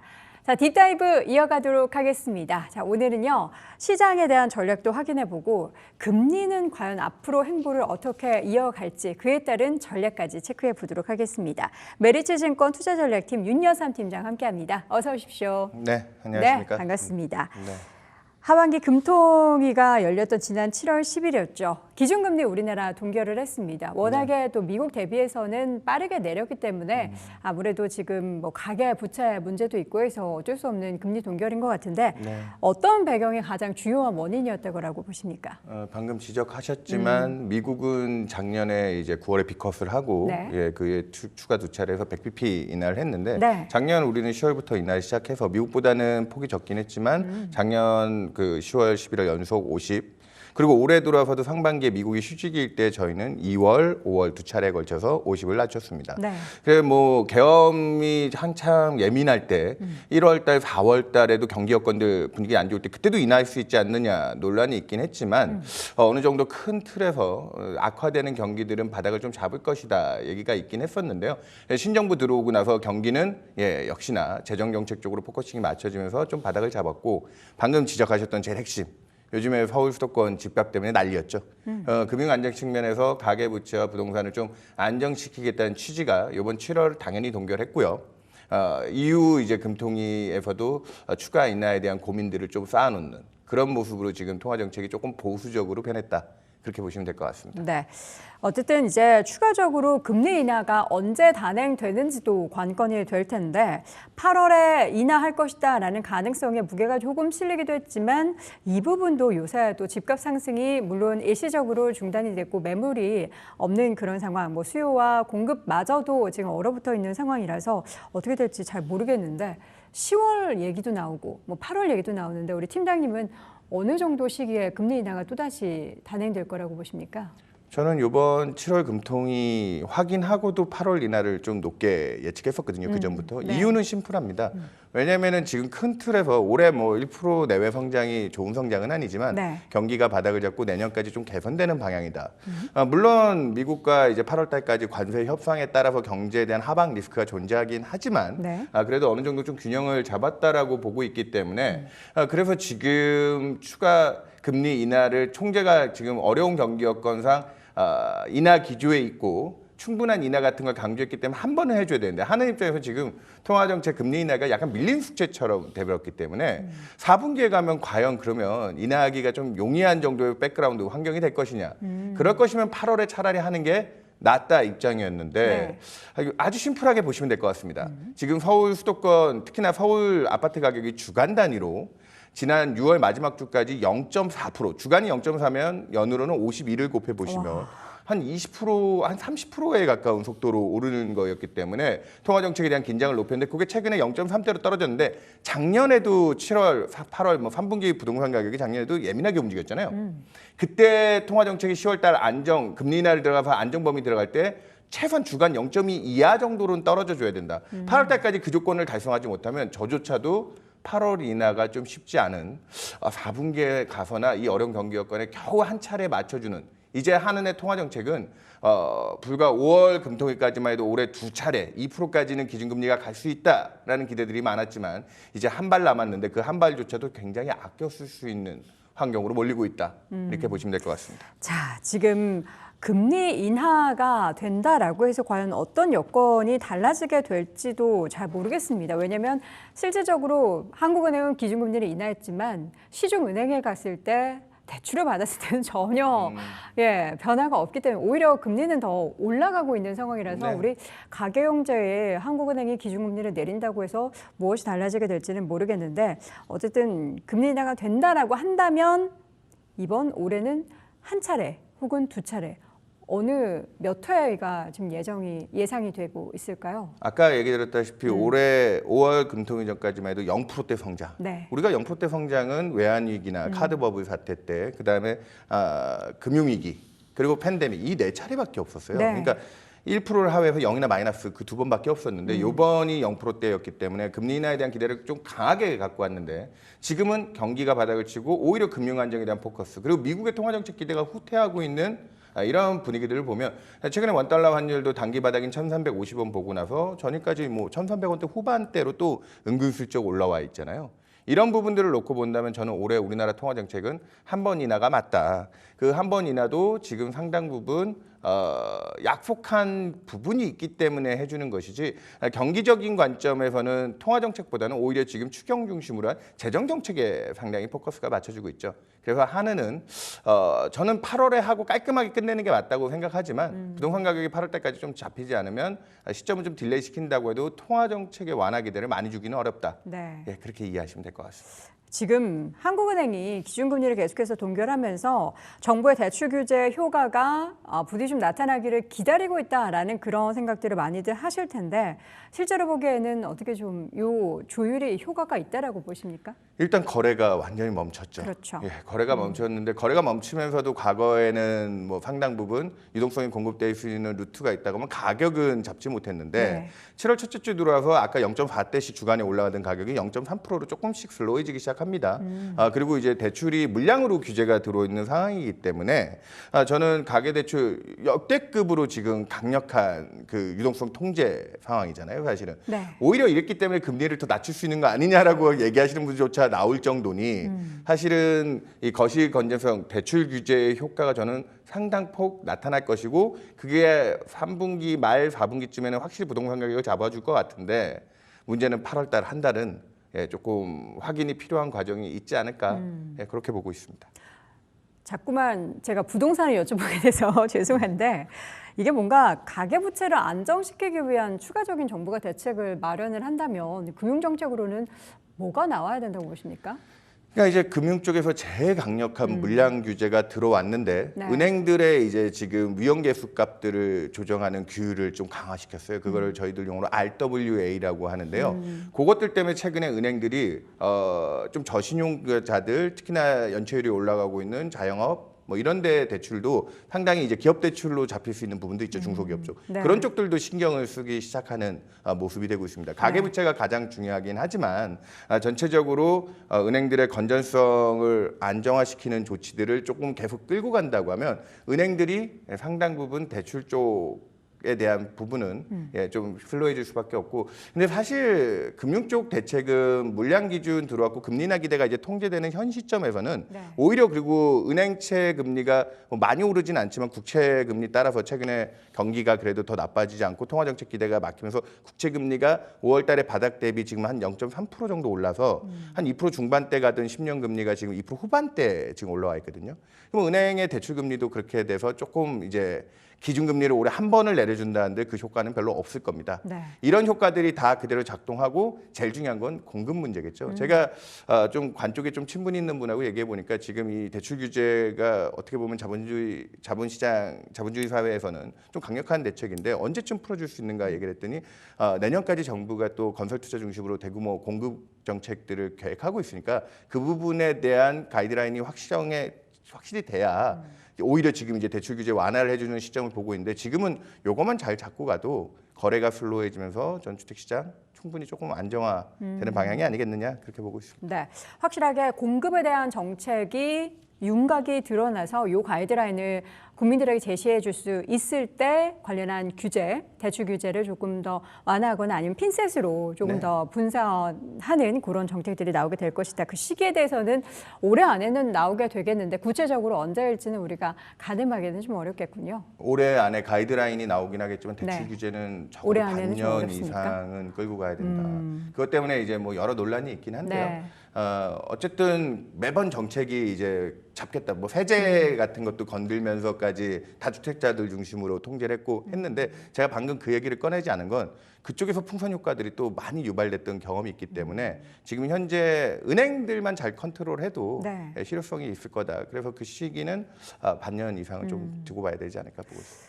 오히려 이 부동산 시장의 안정을 위해서 최근에 나왔던 이런 대출 규제가 집값을 불안하게 만드는 요인이다라는 그런 시선도 있던데 팀장님은 어떻게 보십니까? 번번이 예전에 이제 진보 정권 때 그 집값 잡겠다라고 했던 정책들이 실패했는데 저는 그냥 그때도 사람들한테 되게 심플하게 얘기했던 게 대출만 막으면 가장 실효성이 클 거다. 사실 노무현 정권 때도 그때 여러 세제와 여러 정책들로 그 부동산을 잡으려고 했지만 결국 막판에 가장 큰 힘을 발휘했던 건 LTV DTI였고 그게 1년 반에서 2년이라는 시차가 걸리긴 했지만 네. 그 뒤로 이명박 정권 때 2013년까지 무려 3년이 넘게 부동산 경기가 좀 쉽게 되는 가장 핵심이었거든요. 그래서 이번에도 그 부분을 잘 진단하고 들어왔다라고 좀 보고 있습니다. 네. 그래서 부동산 가격이 또 아까 얘기했던 풍선 효과 뭐 이런 것들을 걱정하고 계시긴 하지만 저는 생각보다는 이번엔 실효성이 좀 있지 않을까. 그래서 8월 한 달만 지나면 아까 얘기했던 4분기는 이러다가 금리나 못 해주는 거 아니에요? 라고 의심하는 분들도 계신데 그 정도는 할 수 있는 정도의 금융 안정을 도모할 수 있지 않을까. 그게 오히려 다 같이 또 새로운 투자 기회를 찾는 배경이 되겠죠. 네, 여러 가지 얽히고 설킨 금융 정책들의 영향으로 추가적인 금리 인하에 대해서는 하반기에는 제한적인 횟수와 그 규모가 있겠지만 결국에 지금 기조 자체는 금리 인하로 계속해서 흘러가고 있는 것은 우리가 부정할 수는 없는 거죠. 그러니까 통화 정책이 작년에 기준금리 3.5%는 사실은 금융위기 이후로는 가장 높은 수준이었고요. 네. 우리나라에 저희가 추정해보는 장기적인 성장과 물가 추세에 감안해서 적정하다고 보는 금리 수준. 그거를 이제 저희 용어로는 중립금리, 뭐 영어 약자로 알스타라고도 부르는데 네. 찾아보시면 그런 정보들을 얻으실 수 있는데 대략 우리나라가 어느 정도 수준이냐. 작년까지만 해도 올해 경기가 상당히 위협받기 전까지는 한 2% 중반 정도 내외를 얘기했었는데 최근에 한 2% 초반대 한 2.25 내외 정도 수준을 보고 있습니다. 네. 현재 기준금리가 2.5니까 2.25까지 낮춰주는 건 어려운 경기 여건에 딱 한인할 수 있는 적정 가치를 맞춰주는 수준인데 그렇다고 해도 통화정책이 굉장히 완화적인 수준은 아니에요. 네. 뭐 앵커님도 기억하시겠지만 우리가 뭐 2016년대 뭐 그때 브렉시트 전에 1.25 기준금리도 받고 팬데믹 때는 0.5대도 보긴 했는데 네. 단기적으로 거기까지 가지는 않겠지만 우리 구조적인 문제들이 많잖아요. 고령화 문제라든지 또 우리 기업들의 이제 산업 경쟁력을 찾아야 되는 문제라든지 금리 통화 정책 완화 기조 자체는 무시할 수 없습니다. 그러니까 하나만 단편적으로 얘기 드리면 올해는 지금 1% 성장을 겨우 하느냐 마느냐인데 내년도는 많은 저희 당사를 포함해서 많은 시각들이 2%까지도 우리나라 성장이 좀 개선될 수 있는 방향 보고 있는데 그러면 내년에 그렇게 우리나라 잠재 성장을 뛰어넘을 정도의 경기 여건이면 혹 금리 인상도 생각해야 되는 거 아닌가요? 근데 작년이 2%가 안 되는 1.9%였고 2023년은 1.4%. 내년에 2% 성장한다 한들 한 최근 4, 5년 성장을 다 합쳐봐야 1% 중반 내외 네. 수준입니다. 그래서 통화 정책은 물가 때문에 좀 과도하게 올랐던 부분들을 지금 되돌리는 과정이고 저희는 올해 이제 금리 인하가 종료하면 내년까지 좀 휴지기가 있을 것 같긴 하지만 완화 기조 자체가 바뀌지는 않는다. 예, 그렇게 보시는 게 맞다고 생각합니다. 네. 환율도 좀 짚어보도록 하겠습니다. 최근에 달러 환율이 조금 하락 기조에서 다시 한번 상승 기조로 돌아섰습니다. 달러 인덱스도 이게 스테이블 코인의 영향인 건지 달러 인덱스도 다시 한번 90 후반대까지 올라가는데 환율은 우리가 좀 어떻게 전망을 해봐야 될까요? 뭐 단편적인 이슈로 방금 스테이블 코인 때문에 미국 쪽에 이제 뭐 자금 유입들이 더 강화되는, 우리나라도 지금 굉장히 핫하죠, 사실은. 그 관련 기업들 주가들도 뭐 굉장히 좋고요. 급등락을 보이고 있고. 네. 근데 핵심은 연준의 통화정책 기대가 후퇴하고 있는 부분도 되게 중요한 것 같습니다. 그러니까 원래 올해 그래도 점도표를 2차례, 지금도 2차례 인하를 지지하는 다수 연준 인사들이 있음에도 불구하고 최근에 이제 연준의 통화정책 선도금리로 놓고 보면 2번도 좀 쉽지 않을 것 같다. 이번 주에 확인한 미국 물가가 예상보다 하회했음에도 불구하고 관세 충격에 대한 부담들이 좀 일부 들어온다고 보니까 트럼프 대통령은 지금도 계속 압박을 하고 있지만, 예, 그럼에도 불구하고 미국의 정책 기대 후퇴가 상당 부분 원달러 환율에, 그러니까 미국의 통화 정책 기대가 완화적이지 않다면, 기대대로 움직여주지 않으면 우리 자체 지금 좋아진 경기 여건이라든지 최근에 주식시장에서도 외국인들이 이제 조금은 유입이 되려고 기대를 하고 있는데 그 힘만으로는 좀 환율을 좀 원화 절상 좀 아래쪽으로 끌고 가기는 좀 쉽지가 않다. 미국 쪽 재료가 제일 크다라고 보고 있습니다. 그러면 앞으로도 이 환율의 움직임에 있어서는 그동안 잠깐 나타났었던 달러 환율의 하락세가 이제는 멈춘 건가요?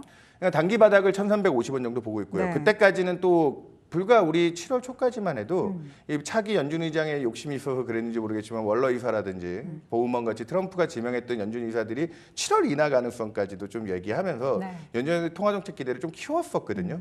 근데 고용 지표가 좀 생각보다 잘 버텨줬고 겉으로 외형적으로 그렇다고 하지만 이번 주 물가까지도 조금은 이번 7월 인하는 쉽지 않다. 9월에는 낮춰줄 수 있지만 2번까지는 어렵다. 2번 인하면 제가 봤을 때 1,350에서 1,400원 사이, 그 메인 1,370원 정도에서 균형을 찾을 텐데 만약에 올해 두 번도 어려워요. 진짜 한 번입니다 하면 일시적으로 원달러 환율 1,400원까지도 볼 수 있습니다. 미국의 통화 완화 기제가 아까 중립금리를 얘기했지만 미국의 중립금리는 대략 3% 초반까지 보고 있기 때문에 지금 4.5인 미국 기준금리는 앞으로도 내릴 룸이 많은데 지금 단기적으로 아직은 경기가 크게 부러지지 않았고 관세 충격에 따른 물가 저항이 있기 때문에 그 기대가 후퇴하면 환율도 떨어지는 속도가 좀 더딜 수밖에 없는 거죠.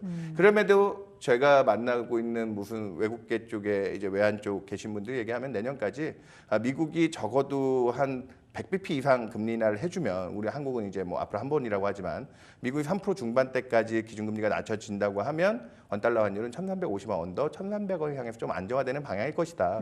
큰 흐름은 그쪽에 두고 시장을 바라보시는 게 맞을 것 같습니다.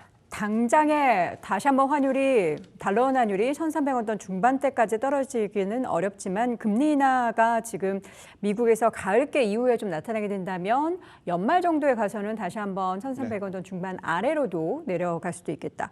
지금 상황에서 사실 잠깐 언급해 주셨던 그 외국인의 수급이 달러 환율이 좀 많이 떨어지자 좀 단기적으로 많이 유입이 됐었거든요. 네, 맞아요. 그럼 사실 우리는 지금 시장이 3,200선에서 더욱더 좀 추가적인 상승을 하려면 외국인 자금이 좀 물밀듯이 좀 들어오기를 바라는데 그럼 지금 환율 여건을 봤을 때는 또 추가적으로 단기적인 외국인의 수급이 확 들어오기도 좀 어려운 여건이라고 볼 수 있겠네요. 아니요, 뒤집어서 생각하면 역발상이기 때문에 원화가 또 저평가되어 있는 영역. 올해 1,400원대 환율 때 심지어는 뭐 우리나라 글로벌 세계 채권지수 편입 이슈도 있었지만 올해가 아니라 내년으로 밀렸잖아요. 그럼에도 뭐 외국의 국제기구 같은 기관조차도 원화 저평가를 보고 채권을 좀 공격적으로 샀던 기간도 있었거든요. 그러니까 지금 1,300원 후반대 환율이면 우리나라의 펀더멘탈이 바뀌지 않고 주식시장에서 특히나 내년도까지 확장적 재정 정책에 대한 기대를 갖고 간다고 하면 외국인들은 지금 또 기회를 노릴 수밖에 없다. 그럼 언제를 봐야 되느냐? 트럼프가 지금 8월 1일까지 이제 우리나라와 이제 주요 국가들의 관세 협상을 매듭짓겠다고 했는데 거기서 이제 충격들이 어느 정도 좀 트럼프 요즘에 타코라는 별명으로 불리고 있잖아요. 그렇죠. 예, 그런 부분들이 현실화되면 원달러 환율은 다시 안전 선호, 그러니까 위험 선호 쪽으로 돌면서 외국인들이 뭐 국내 주식 사서 환율을 떨어뜨려주는 인과관계가 그쪽으로도 작동할 수 있다. 그렇게 부정적으로 볼 타이밍은 아니라고 생각합니다. 자, 국채 이야기 좀 해보도록 하죠. 미국 국채요. 미국 국채에 대한 투자, 국내 투자자분들이 정말 2, 3년 사이에 많이들 하셨습니다. 지금 어떻게 괜찮은 수익률을 보고 계실까요? 아니죠. 그렇죠. 저도 그 부분에서는 어렵습니다. 양치기 소년 같은 느낌인데 네. 예, 저는 소년이 아니긴 하지만 지금 어떤 상황이죠? 올 초 대비 미국채 10년 금리 올 초에 그래도 꽤 높게 출발을 했기 때문에 한 미국 10년이 4.5% 내외에서 출발을 해서 절대 채권의 가격 측면에서는 큰 손해를 보지 않았는데 개인 투자자들이 굉장히 관심이 많은 초장기 30년짜리는 올 초보다도 금리가 조금 높습니다. 한 5에서 10% 정도 높고 그리고 한참 작년에 트럼프 당선 전에 미국 금리 올라봐야 이제 금리 인하 기조에 들어와 있는 상태고 그렇죠. 올해까지 미국 기준금리가 충분히 3%대 진입할 거야. 그 기대에 미국채 10년짜리 3%대, 미국 30년짜리도 4% 초반대까지 떨어질 수 있다는 기대하에 4.5% 내외에 들어가신 분들이 많아요. 맞아요. 예, 그러면은 지금 50bp 가까운 금리 상승이기 때문에 채권 가격으로만 벌써 20% 이상 손실이 나 있고 그리고 또 이제 원화가 또 최근에는 좀 원달러 환율이 올라왔다 하지만 올해 한참 민감했던 1,450원 내외일 때보다는 한 5, 6% 절상된 환에서도 좀 손실이 발생해 있는 상태거든요. 그러니까 지금 되게 데미지를 입고 있는 상황인데 저는 이것만 얘기 드리고 싶습니다. 채권 투자가 물론 이제 30년과 같은 부분은 가격 민감도가 높아서 이렇게 두 자릿대 수익률이 왔다 갔다 하지만 채권은 짧게 한두 달 보고 투자하는 상품은 분명히 아니고요. 지금 반년 이상 투자했는데도 내가 되게 힘들다라고 하는 분들이 계신데 이거는 이미 지나간 다음에 얘기해봐야 의미가 없긴 하지만 4월 2일 해방의 날 직후에 그때 미국의 10년짜리 채권 금리가 3.8%, 미국 30년짜리가 4% 초반대까지 떨어졌던 시기도 올해 연내에 있긴 했습니다. 잠깐 동안 있긴 했지만. 그래서 지금 트럼프 정책의 불확실성으로 미국 금리가 조금 높은 수준을 유지하고 있긴 한데 저희는 내년까지 한 적어도 2년 내 미국의 금리 인하 사이클이 유효하다고 하면 지금은 채권은 함부로 손절할 상품이 아닙니다. 미국의 디폴트 리스크라든지 이런 것들을 걱정한다면 일부 회사채나 이런 것들은 그 투자 위험 자체가 존재하겠지만 미국 정부를 신뢰하고 간다고 하면 최근에 미국의 OBBBA 법안 같은 게 통과해서 10년간 재정 적자에 대한 불확실성이 확정이 됐잖아요. 저는 오히려 그런 부분은 그동안 미국 재정이 확장적 재정 정책에 대한 채권 공급이 늘어날 수 있다는 우려까지도 사실 채권 금리 위쪽에 놓이지는데 그 재료는 이제 끝났다. 다음 달부터는 이걸 보셔야 됩니다. SLR이라고 해서 미국 은행들이 지금 미국채를 보유하고 있을 때도 그게 단기 채권이 아니면 유동성 위기가 있다 해서 위험 계수값을 매기고 있는데 지금 트럼프가 미국 금리를 안정시키기 위해서 파월이 금리 인하를 안 해주다 보니까 은행들의 그 미국채 투자에 대한 규율을 완화시켜주겠다. 이게 2020년 팬데믹 때도 1년간 그 6%대 LSR을 5%대로 1%포인트 정도 빼줬더니 그 1년 동안 미국 은행들이 미국채 얼마 샀는지 아십니까? 얼마나 샀어요? 5천억 달러를 넘게 샀습니다. 근데 그때 당시 대비해서 지금 미국 은행들의 자산 규모는 무려 1.5배나 늘었고요. 그러니까 다음 달부터는 미국이 10년 동안 3조 4천억 달러의 적자 그리고 5조 달러의 부채 한도를 확보하면서 미국 정부 부채가 계속 많이 늘 거라는 우려들을 하고 계시지만 그렇게 애국자가 아니었던 지금 겨우 1.3조 달러밖에 보유하고 있지 않은 미국의 은행들이 8월 달부터는 최소 저는 미니멈 1년 동안 한 5천억 달러 해서 최대 1조 달러까지 그것도 한 시기를 언제까지 SLR을 완화시켜주느냐의 문제지만 트럼프 대통령은 좀 임기 동안 그 부분을 끌고 갈 수 있는 얘기를 하고 있거든요. 신임 연준 의장이 들어와서 공격적으로 금리 인하를 한다. 그 부분은 오히려 인플레이션을 또 자극할 수 있는 리스크가 될 수 있지만 수급적으로 다음 달부터 SLR이 시작된다면 전 미국 채권 시장의 분위기도 좀 바뀔 것이다. 그런 디테일도 좀 확인하시면 좋을 것 같습니다. 그러니까 지금 트럼프가 항상 타코도 얘기하고 워낙에 SNS를 통해서 본인의 의중을 너무나 시도 때도 없이 밝히기 때문에 시장을 출렁이게 만들고 금융시장을 어렵게 만든다라고는 하는데 그가 지금 진행하고 있는 규제 완화라든지 이번 지니어스법을 통한 스테이블 코인 시장이라든지 이런 것들을 보면은 국채 수요를 더 끌어올리게 만들고 그리고 달러화도 계속해서 좀 떨어졌던 것을 다시 한번 강달러로 만들게 하는 그런 것들을 정말 조율을 잘하고 있는 것 같아요. 그러니까 우리는 트럼프의 자극과 그가 이제 너무 생각이 없이 즉흥적으로 움직이는 게 아닌가라고 하지만 그는 다 계획이 있군요. 80년 동안 사업을 했던 사람이고요. 그래서 그가 갖고 있는 협상의 기술이 과격하긴 합니다. 그래서 금융시장의 변동성을 유발하지만 궁극적으로 결론이 나쁘게 나지 않는다라는 점. 그렇기 때문에 저는 8월 1일까지 우리나라의 관세 협상도 상당 부분 대부분 지금 합의를 본 국가들은 충격의 절반 정도를 흡수해줬거든요. 그럼 네. 우린 25% 상호 관세를 한다라고 하면 저희가 추정하는 바로는 15% 이내로 들어올 수 있습니다. 이런 부분들을 생각하면 아까 스테이블 코인도 마찬가지입니다. 네. 트럼프가 뭐 자기의 재산을 그쪽으로 굉장히 많이 베팅을 하면서 시장을 또 부흥시키고 있다고 하지만 그렇죠. 지금 2~3천억 달러밖에 되지 않는 스테이블 코인의 잔액이 대부분 뭘 사고 있습니까? USDT는 테더는 국채를 사주고 네. 저기 DC는 저기 MMF라든지 단기 채권. 근데 채권 쪽에 주요 매수 주체가 되는데 3년 내에 스테이블 코인 잔액을 한 어느 정도로 추정하고 있는지 아세요? 얼마나? 대략 1조 달러는 이제 넘길 수 있다. 지금 수준에서 한 3~4배는 또 역시나 연에 매년 지금 잔액 규모로 커질 거라 보는데 네. 그 수준이면 일본이 미국채 보유하고 있는 잔고가 1조 1,000억 달러입니다. 엄청나네요. 새로운 미국채, 그러니까 수요를 끌어내킬 수 있는. SLR로 미국 은행들의 수요와 네. 스테이블 코인으로 그 전에 없던 주체를 만들면서 미국채의 안정화를 도모할 거다. 와. 거기에 이제 연준의 금리 인하까지 더해지면 미국채는 제가 봤을 땐 앞으로 1년이 이 관세에 대한 노이즈만 진정시키고 나면 앞으로 1년 안에는 여러분들이 지금 이 두 자릿대의 손실을 네, 만회할 수 있는. 플러스로 반전시키고 매도할 수 있는 기회가 있을 것이다 얘기 드리겠습니다. 그럼 신규로 투자하고자 하는 분들은 지금이 정말 절호의 기회네요. 참 이게 참 안타깝지만 늘 그렇지만 좀 제가 양치 소년 되는 것 같아서 그렇죠? 근데 지금 미국 연방금리 상단이 4.5입니다. 네. 미국이 금리 인상을 하지 않는다고 하면 지금 수급에 대한 노이즈를 베껴놓은 상태에선 지금 금리대에서 추가적인 상승 리스크는 좀 제한적으로 보고 있다. 오히려 수요에 대한 부분이 이제 앞으로 좀 풀릴 부분이 있기 때문에 네. 환율도 마찬가지죠. 1,390원 지금 올라서 또 조금 원화가 약세를 가긴 했지만 네. 환율로 볼 수 있는 그 손실 부분도 이 앞에 1,450원대보다 리스크가 준 상황이기 때문에 저희는 미국채 투자기에 여전히 남아 있다. 자, 미국 국채 장기불 우리가 항상 2년 전부터 지금이 좋습니다. 지금도 좋습니다. 지금이 좋았었던 때였는데 말이죠. 또 이렇게 바뀌었습니다라는 얘기를 꼬리를 내리면서 점점 그런 얘기를 했는데 이제는 정말 트럼프의 그 빅피처 안에서 국채에 대한 수요가 지금 계속해서 촉발될 수밖에 없는 그런 환경이 마련되고 있다는 것을 우리가 염두를 해두시고 여러분들 국제 투자하시는 분들은 조금만 기다리시고 신규 접근하실 분들은 지금이 기회이기 때문에 한번 포착을 해보셨으면 좋겠습니다. 트럼프 행정부의 관세 여파에 대한 이야기를 좀 해보도록 하죠. 물가지표 얼마 전에 발표가 됐죠. CPI와 PPI. CPI 내용에 있어서 주요 상품들의 가격이 조금 꿈틀대면서 이거 여파 이제 조금씩 밀려오는구나 싶었고 PPI를 열어봤더니 아직까지 이게 상품 가격에 전가를 안 했네라고 생각을 했습니다. 이걸 보면서 향후를 전망을 해봤을 때는 이제는 전가할 시기가 도래하고 있고 이거 조금씩 관세에 영향이 있는데 하면서 좀 걱정을 해야 되는 상황인가요?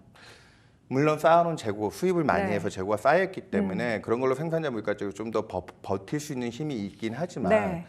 앵커님은 지금 미국이 전체적으로 수입하는 그 재화 물건들 중심으로 일부 뭐 식음료도 포함되겠지만 비중이 얼마 정도 되시는지 아십니까? 수입량이요? 그러니까 전체 소비량 중에 수입량이? 전체 물가에서 차지하는 비중 중에 수입에 대한 민감도가 30%가 채 되지 않습니다. 네. 올 커머디티를 다 감면 왜냐하면 미국의 전체 서비스 물가가 64%가 넘고요.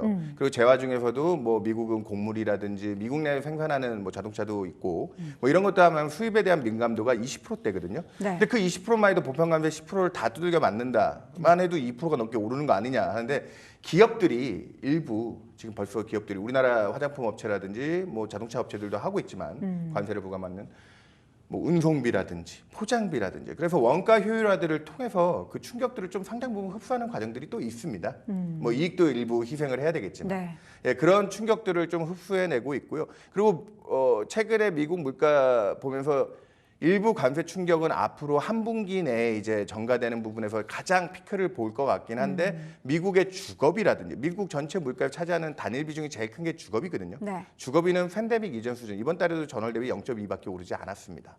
그다음에 뭐 항공 운임이라든지 전체적인 소비에 따르는 미국의 물가 민감도는 어제 소매 판매라는 지표는 그렇게 아주 나쁘지는 않았지만 전체적으로 근데 미국의 이번 2분기 성장에도 소비가 좀 줄어들 거에 대한 우려들은 반영시키는 수준이었습니다. 그렇죠. 그래서 제가 드리는 얘기는 관세 충격에 대한 노이즈 있습니다. 우리 2022년에 물가 뭐 자라보고 놀랐잖아요. 네. 그러니까 지금도 소뚜껑 당연히 들어올 게 남아 있긴 한데 미국의 수요가 줄고 있고 미국 안에 서비스 물가 쪽에서의 탄력이 주는 방향, 몸통 물가가 안정되고 있기 때문에 여름쯤 끝날 때쯤이면 파월 의장이 이 정도 수준에서도 우리가 금리 인하를 못할 것이냐. 예, 저희는 9월 인하를 보고 있고 그때쯤이면은 미국 내 자체적인 그러니까 이 관세 부과에 대한 민감도가 낮은 60%가 넘는 부분의 안정화로 저희는 미국의 금리 인하 기조로 연결을 지을 수 있겠다. 근데 이 서비스 물가가 또 하락하는 거를 두고 아 이거 경기가 좀 더 식는 거 아니야? 맞습니다. 이렇게 또 생각을 하게 되잖아요. 그래서 연준이 역할이 중요합니다. 네. 재정은 지난 2년 바이든 행정부 때 무리하게 총알을 썼기 때문에 이번에 5BBVA가 적지 않은 자금에도 불구하고 어느 주요 기관 하나 이번 재정 적자 가지고 미국 성장률 전망을 높인다든지 그러지는 않고 있거든요. 근데 중요한 거는 하반기부터 유동성 공급. 그러니까 요 근래 미국 증시가 그래도 연초 대비해서 신고가 경신하면서 뭐 5% 6% 오르고는 있지만 그때 고점 찍을 때 제일 핵심이 연준이 잘하면 7월에도 인하해줄 수 있어. 유동성 공급의 확대에 대한 기대가 있을 때 강했거든요. 저는 인플레에 대한 우려들 덜어내고 하반기엔 연준의 시간이 돼야지만 이거는 채권의 관점이 아니라 안전자산 채권부터 정신을 못 차리는데 올해 미국 시장이 왜 그래도 연초 대비 플러스 한 5, 6%인데요. 근데 거기서 탄력을 못 끌고 가는 이유는 전체적인 성장의 파이가 줄고 있는 과정에서 연준의 도움이 절실해지고 있다. 그래서 지금 트럼프는 그게 애가 타는 거죠. 그래서 지금 인플레에 대한 리스크를 좀 지면서 인플레에 대한 리스크가 분명히 보임에도 불구하고 파월을 계속 압박하고 어제는 이제 신임 연준 의장 후보까지 지금 공개하는 케빈 워시라고 하는 뭐 전 연준 이사인데 굉장히 70년대생으로 굉장히 젊은 분으로 알고 있거든요. 그런 쪽까지 지금 푸시를 하고 있는 환경이다라고 보시면 될 것 같습니다. 그런데 사실 시장은 얼마 전에도 국채금리가 한번 발작을 일으켰죠. 트럼프가 파월에 대한 해임을 이야기하자마자 바로 불안감을 금융시장을 내비쳤고 실제로 대다수의 월가에 있는 분들도 그렇고 JP모건, 재미다이먼도 그랬고요. 그리고 대표적인 기업들 CEO도 연준의 독립성을 자꾸만 훼손시키려고 하지 말아라라고 공격을 하고 있습니다. 이런 가운데 트럼프가 계속 이 행보를 이어가는 것에 있어서의 불협화음, 금융시장은 정말 이걸 싫어하는데 이걸 뭔가 이렇게 적정 수준으로 이렇게 마사지를 하려면 어떤 시나리오가 펼쳐져야 된다라고 보세요? 그래서 방금 얘기했지만 파월은 내년 6월까지 임기긴 한데 후임을 좀 빨리 드러내면서 파월 의장의 영향력을 좀 깎으려는 시도도 하고 있고요. 그리고 말로 트럼프의 제일 특징은 말을 세게 한다는 건데 그러면서도 실제로 금융시장에 받을 충격. 그러니까 트럼프가 탁코인 이유는 4월 해방의 날 때도 보시면 알겠지만 주가 빠지기 시작했더니 한 달 만에 중국하고 협상했거든요. 그리고 지금 주가 회복하고 금융시장 좀 안정되자마자 다시 관세를 공격적으로 운용하고요. 근데 파월 의장의 해임이 금융시장의 충격 요인으로 작동한다면 그걸 현실화시키기는 힘들지만 그냥 그가 할 수 있는 최선에서는 차기 의장 후보를 공개하고 아까 얘기했던 금리 외의 금융수단들 쪽에서 협조를 좀 많이 구한다. 그래서 FNR 같은 그런 규정들도 좀 연준이 눈치껏 좀 맞춰주는 행보 중에 하나다. 그런 식으로 연준을 지금 통제하고 있다라고 보시면 될 것 같습니다. 우리가 지금 미국에 대한 경기에 대해서 우려를 할 때 사실 고용 데이터가 꺾이는지 여부가 가장 관건이다라고 하는데 고용 데이터는 사실 혼조가 있기는 하지만 지금 기조는 어떻다고 보세요? 여전히 견조하다고 보십니까? 겉으로는 멀쩡합니다. 이번 달에도 14만 8천이고 뭐 상당 부분 미국의 실업률도 심지어 떨어졌고요. 근데 저는 속으로는 분명히 안 좋은 부분이 골고 있는 게 많다.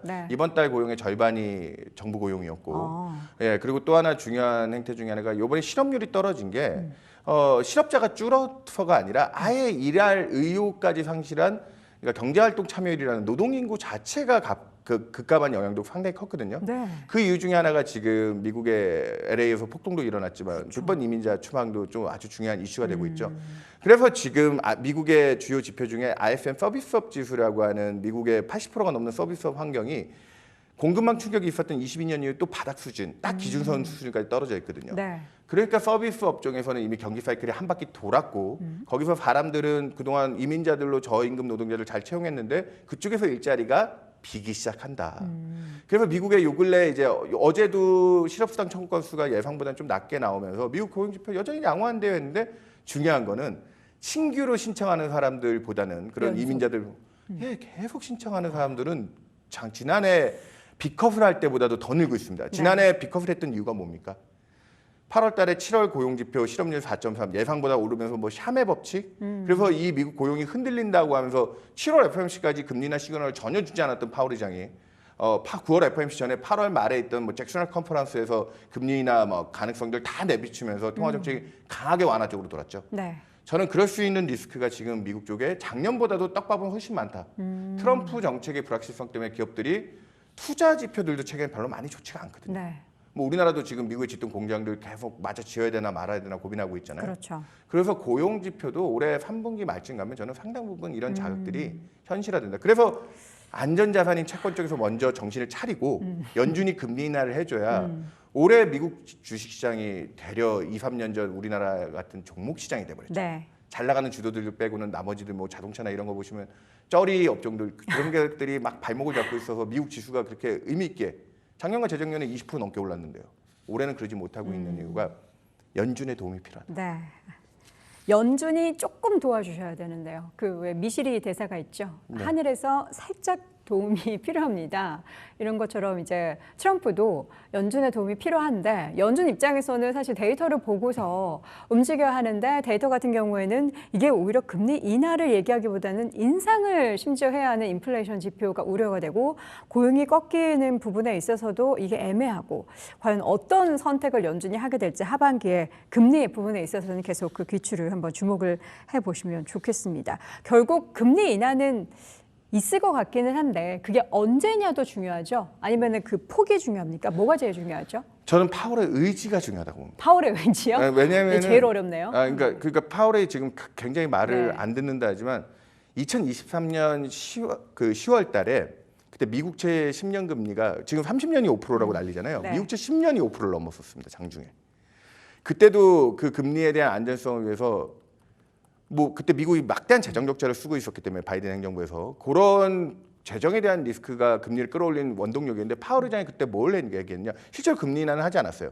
근데 우리가 통화 정책을 완화적으로 전환할 수 있다는 피벗이죠. 그 피벗 발언을 해주면서 미국 10년이 10월 마지막 영업일까지도 5% 근처였는데 4.9%대인데 그해 연말 종가 딱 2달 동안 얼마로 끝났는지 아십니까? 3.86인가 3.8%대로 끝났습니다. 네.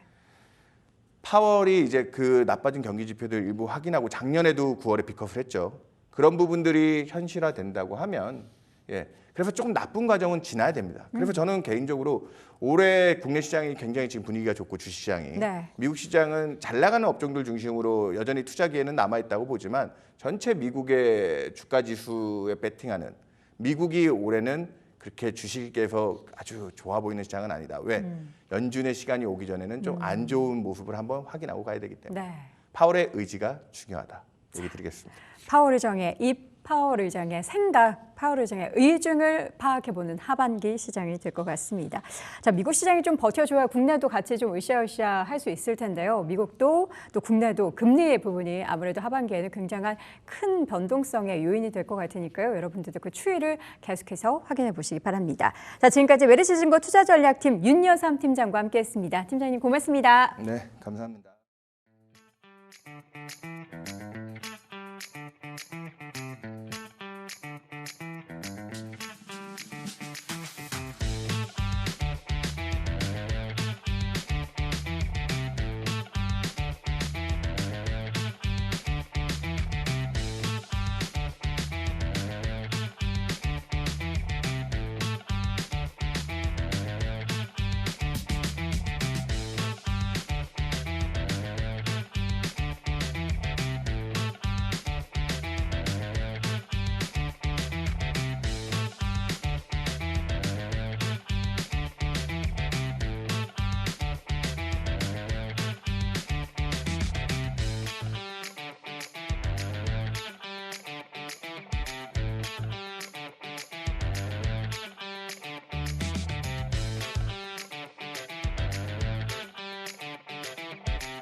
네, 이슈 플러스입니다. 오늘 확인해 볼 헤드라인부터 체크해 보시죠.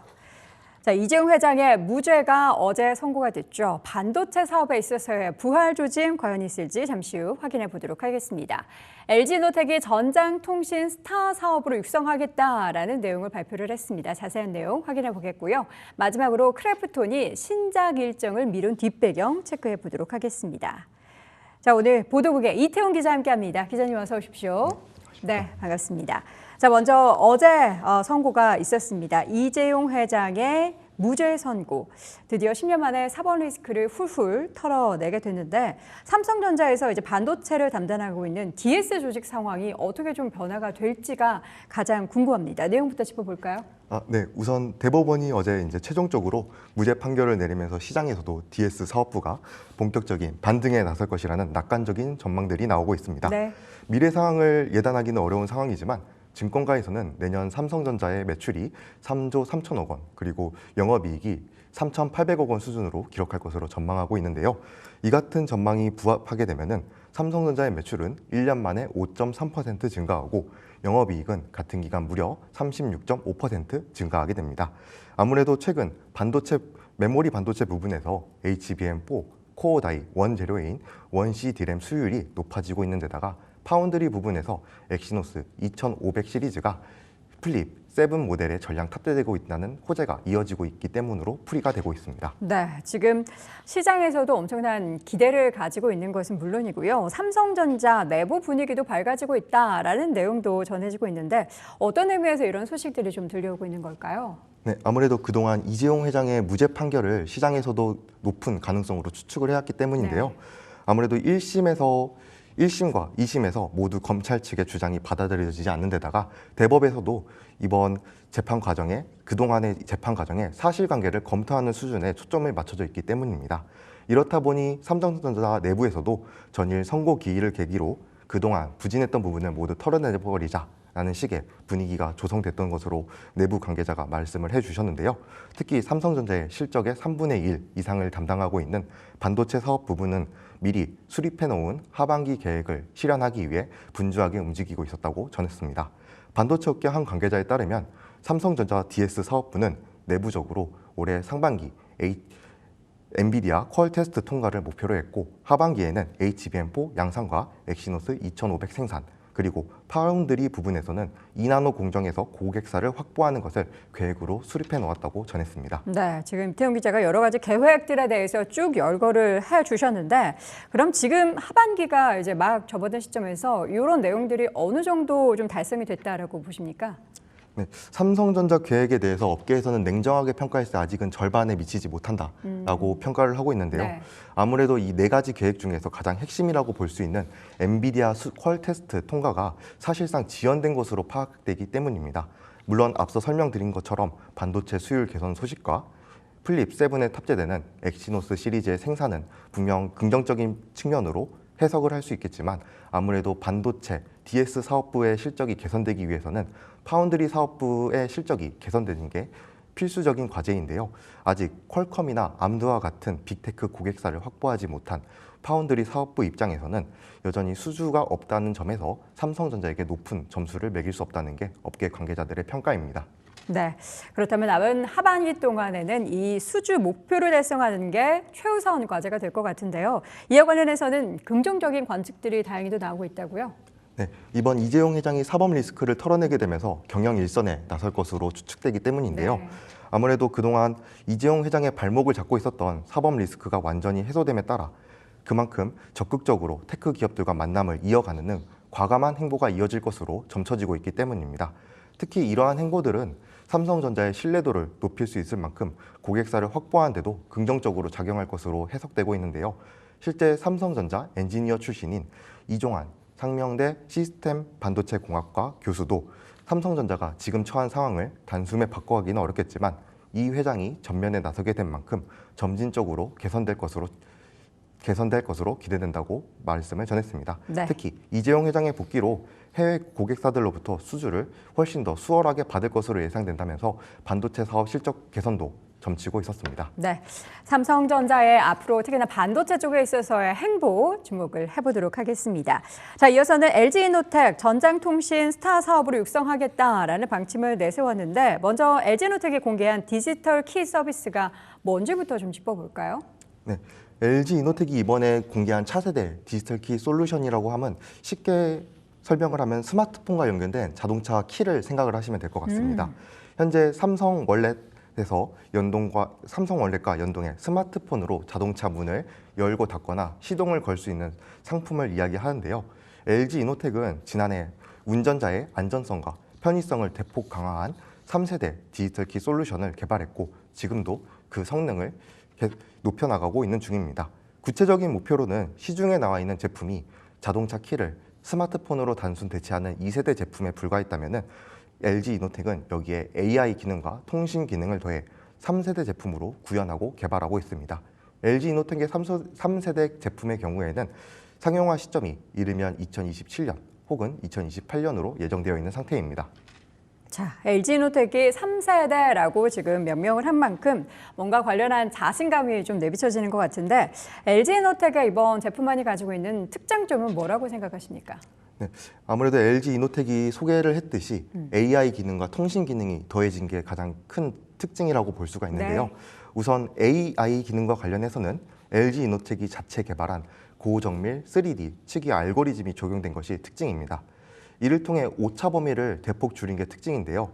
아마 기존 스마트 키를 이용했던 경우에는 자동차가 스마트폰의 위치를 인식할 때 오차 범위가 20cm에서 30cm로 알려져 있습니다. 이 때문에 운전자분들께서 아마 차량 앞문을 열기 위해 다가섰는데 뒷문이 열리는 경험을 하셨을 분들도 계셨을 텐데요. 이와 달리 LG이노텍은 AI 기능을 활용해 오차 범위를 절반 수준인 10cm로 줄임으로써 이러한 비정상적인 작동 오류를 줄일 수 있었다고 합니다. 아울러 주머니나 가방 속에 스마트폰을 꺼내지 않더라도 문이 열리는 기능도 추가를 했다고 하는데요. 통신 기능과 관련해서는 LG이노텍의 자체 기술인 레이더 솔루션을 적용해 운전자가 차량과 멀리 떨어져 있어도 차량 안팎의 상황을 전달받을 수 있는 기능을 추가한 것이 특징입니다. 대표적으로 아무래도 미국에서 크게 이슈가 됐던 차량 내 아동 감지 기능을 비롯해 강도가 차량 문을 깨부실 때 이제 안내를 해주는 기능들도 추가됐다고 합니다. 네, 설명 쭉 들어보니까 굉장히 기대할 수 있을 법한 그런 서비스 같은데 사실 근데 전체적으로 자동차 시장이 관세다보다 좀 위축 국면에 놓여 있기 때문에 이 부분이 좀 우려가 되긴 합니다. 여기에서 LG이노텍은 어떤 전략을 가지고 있을까요? 네, 우선 LG이노텍은 방금 소개해드렸던 3세대 제품을 개발할 수 있는 회사가 전 세계 자사를 포함해서 5곳밖에 없다라고 자신감을 표현하긴 네. 했는데요. 하지만 앞서 이제 설명해 주신 것처럼 미국 관세 정책의 불확실성 때문에 안심할 수만은 없다는 게 업계 설명입니다. 실제 미국 트럼프 대통령은 지난 4월부터 자동차 부분에 대해 25%의 관세를 부과하고 있는데요. 이번 관세 여파가 글로벌 완성차 제조사들은 물론 1차 벤더사인 부품사들의 수익성에도 악영향을 미칠 것으로 분석되기 때문입니다. 가뜩이나 AI 기술을 적용해 LG이노텍의 제품 단가가 높을 것으로 추정되는 상황에서는 이번 미국의 관세 여파가 치명적일 수밖에 없는 구조인데요. LG이노텍도 이러한 상황을 인지하고 있고 대외 경영 불확실성을 최소화하기 위해 고객사들과 협의를 진행하고 있습니다. 특히 관세 영향을 줄이기 위해 국내외에 위치한 13개 글로벌 생산 거점에서 적극 제품을 생산할 계획이고 고객사 요청에 맞춰서는 현지 생산까지도 검토하고 있다는 입장입니다. 그럼 생산지 다각화 이외에도 뭔가 LG이노텍이 준비하고 있거나 검토하고 있는 전략은 뭐가 있을까요? 네, 다른 타사들과 마찬가지로 디지털 키 제품을 자동차뿐만 아니라 다른 B2C 플랫폼으로 연계하는 방안을 검토하고 있다고 하는데요. 네. 아무래도 하드웨어 측면에서는 제품을 완성차 제조사에 공급을 한다면은 이용자들이 핸드폰을 통해서 정보 알림을 받는 소프트웨어 측면을 별도의 기업에 제공하는 식으로 검토하고 있다고 합니다. 가장 먼저 생각하면 아무래도 디지털 키 솔루션이 앱 형태로 운영이 되기 때문에 스마트폰 제조사 그리고 디지털 지갑 서비스 사업자들과의 협력을 추진을 할 수가 있는데요. 이와 관련해 LG이노텍은 현재 B2C 플랫폼 연계로 LG전자가 서비스하고 있는 AI 홈 플랫폼인 싱큐온과의 연계를 검토 중이라고 전했습니다. 아무래도 디지털 솔루션에 적용되는 통신 기술이 가전에서 사용하는 통신 기술과 호환이 잘 되고 LG 그룹 사이에서 시너지까지 기대할 수 있기 때문인데요. 해당 시나리오가 실현된다면 LG전자도 가전 제품에서 자동차를 제어할 수 있게 되게 됩니다. 그동안 삼성전자가 전유물로서 강조해왔던 초연결 가전 제품을 LG전자도 확보하게 될 것으로 기대되는 부분입니다. 네, 이렇게 해서 LG에너텍의 또 향후에 관련한 사업에 있어서의 행보를 좀 주목을 해보도록 하겠습니다. 자, 마지막으로 크래프톤 관련한 소식인데요. 다소 어두운 이야기입니다. 지난 2021년 말이었죠. 미국 자회사 인수를 했죠. 이 회사 이름은 언노운 윌즈라고 하는데 이 회사로부터 지금 피소를 당했다라고 합니다. 일단 언노운 윌즈는 어떤 회사죠? 네, 언노운 윌즈는 이제 미국에 기반한 PC 콘솔 게임을 개발하는 개발사인데요. 네. 국내 게임 이용자분들 사이에서는 아무래도 해양 탐사 게임으로 알려진 서브노티카 시리즈로 유명한 기업입니다. 자본시장, IB 시장에서는 크래프톤이 2021년 12월 1조 원에 달하는 거금을 들여 지분 100%를 사들인 기업으로 알려져 있는데요. 인수 직전인 8월 크래프톤이 유가 증권시장에 상장을 하면서 조달했던 2조 7천억 원 규모의 3분의 1에 달하는 거금을 투자했던 만큼 시장에서도 주목을 받았던 기업으로 기억하고 있습니다. 사실 조단위 인수합병은 흔한 일이 아니잖아요. 이렇게 크래프톤이 이 언노운 윌즈를 인수하는데 1조씩이나 돈을 썼던 이유가 뭐였을까요? 네, 가장 큰 이유로 지목되는 것은 원히트 원더라고 이제 하나의 단일 IP에 의존하고 있는 리스크 때문인데요. 흔히 크래프톤을 떠올리자면은 배틀그라운드를 이제 쉽게 떠올릴 수 있는데 그만큼 배틀그라운드가 유명하다고도 볼 수 있지만 크래프톤이 배틀그라운드라고 하는 하나의 IP에만 의존하고 있다는 것으로도 풀이를 할 수 있습니다. 실제 2021년 크래프톤이 언노운 월드를 인수했을 당시 전체 매출액은 1조 8천억 원 규모였는데요. 이 가운데 배틀그라운드 모바일 게임으로만 발생했던 매출은 무려 75%에 달합니다. PC에서 발생한 매출까지 포함하면 약 80% 이상을 배틀그라운드 IP에만 의존했다고 볼 수 있는데요. 이렇다 보니 크래프톤도 글로벌 게임 시장에서 PC, 콘솔 부분에서 익히 이름을 떨치고 있었던 언노운 월즈를 사들이면서 새로운 성장 동력을 마련하고자 했던 것으로 풀이됩니다. 자, 그렇다면 자회사인 이 언노운 윌즈가 크래프톤에 왜 소송했는지가 궁금한데 이유가 뭘까요? 네, 아무래도 크래프톤과 언노운 윌즈가 서로 인수 계약 당시 맺었던 인센티브 때문인데요. 네. 원고인 언노운 월즈의 창업자인 찰리 전 대표가 공개한 소장을 살펴보면은 크래프톤은 인수 계약으로 서브노티카2 신작의 흥행 여부에 맞춰 최대 하나로 3,500억 원 규모의 인센티브를 추가로 지급하기로 계약을 맺었습니다. 그런데 해당 3,500억 원에 달하는 규모에 달하는 인센티브를 크래프톤이 지급하기를 꺼려했고 의도적으로 신작 개발을 늦추고 경영진을 해고하는 등 의도적으로 방해를 했다는 건데요. 네. 실제 크래프톤도 회계상으로 언노운 월즈에 지급하기로 했던 인센티브를 줄였던 것으로 파악됩니다. 이는 이제 조건부 대가라고 하여 2022년 1,935억 원을 당시에는 언노운 월즈에 지급하려고 했었지만 지난해 해당 규모는 278억 원까지 급감한 상태입니다. 업계에서는 이를 두고 좀 어떤 이야기가 나오고 있습니까? 아무래도 이 사실관계는 법원에서 이제 따져야 할 문제이기 그렇죠. 때문에 조심스러운 반응을 표현을 하고 있지만 아무래도 크래프톤이 언노운 월즈에 대해서 진행했던 내부 평가가 유출되면서 크래프톤 손을 들어주는 분위기가 훨씬 큰 것 같습니다. 이번에 이제 크래프톤이 유출된 문서에 따르면은 크래프톤이 언노운 월즈에 대해서 실시했던 내부 마일스톤을 보면은 실제 서브노티카 2가 크래프톤이 제시했던 기준을 충족하지 못했던 것으로 파악이 되는데요.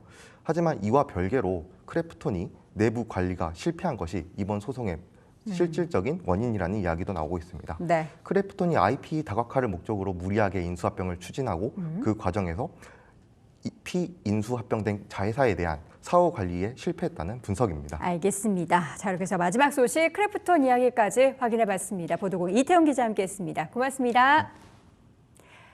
자, 오늘 저희가 생방송으로 진행했었던 삼행시 당첨자 잠깐 발표를 해드립니다. 본조비님, 우주라이크님, 소원래프님, 존중님, 꿈돌이님, 치즈볼 민주님, 착한 암소님, 그리고 레몬소다님, 큰손이 엄지님께 당첨 소식을 알려드리고요. 저희가 게시판에 어떻게 또 햄버거 선물을 수령할 수 있는지 내용 전달 드릴 테니까요. 게시판 꼭 확인해 주시기 바랍니다. 저는 다음 주 월요일 10시에 다시 돌아오겠습니다. 고맙습니다.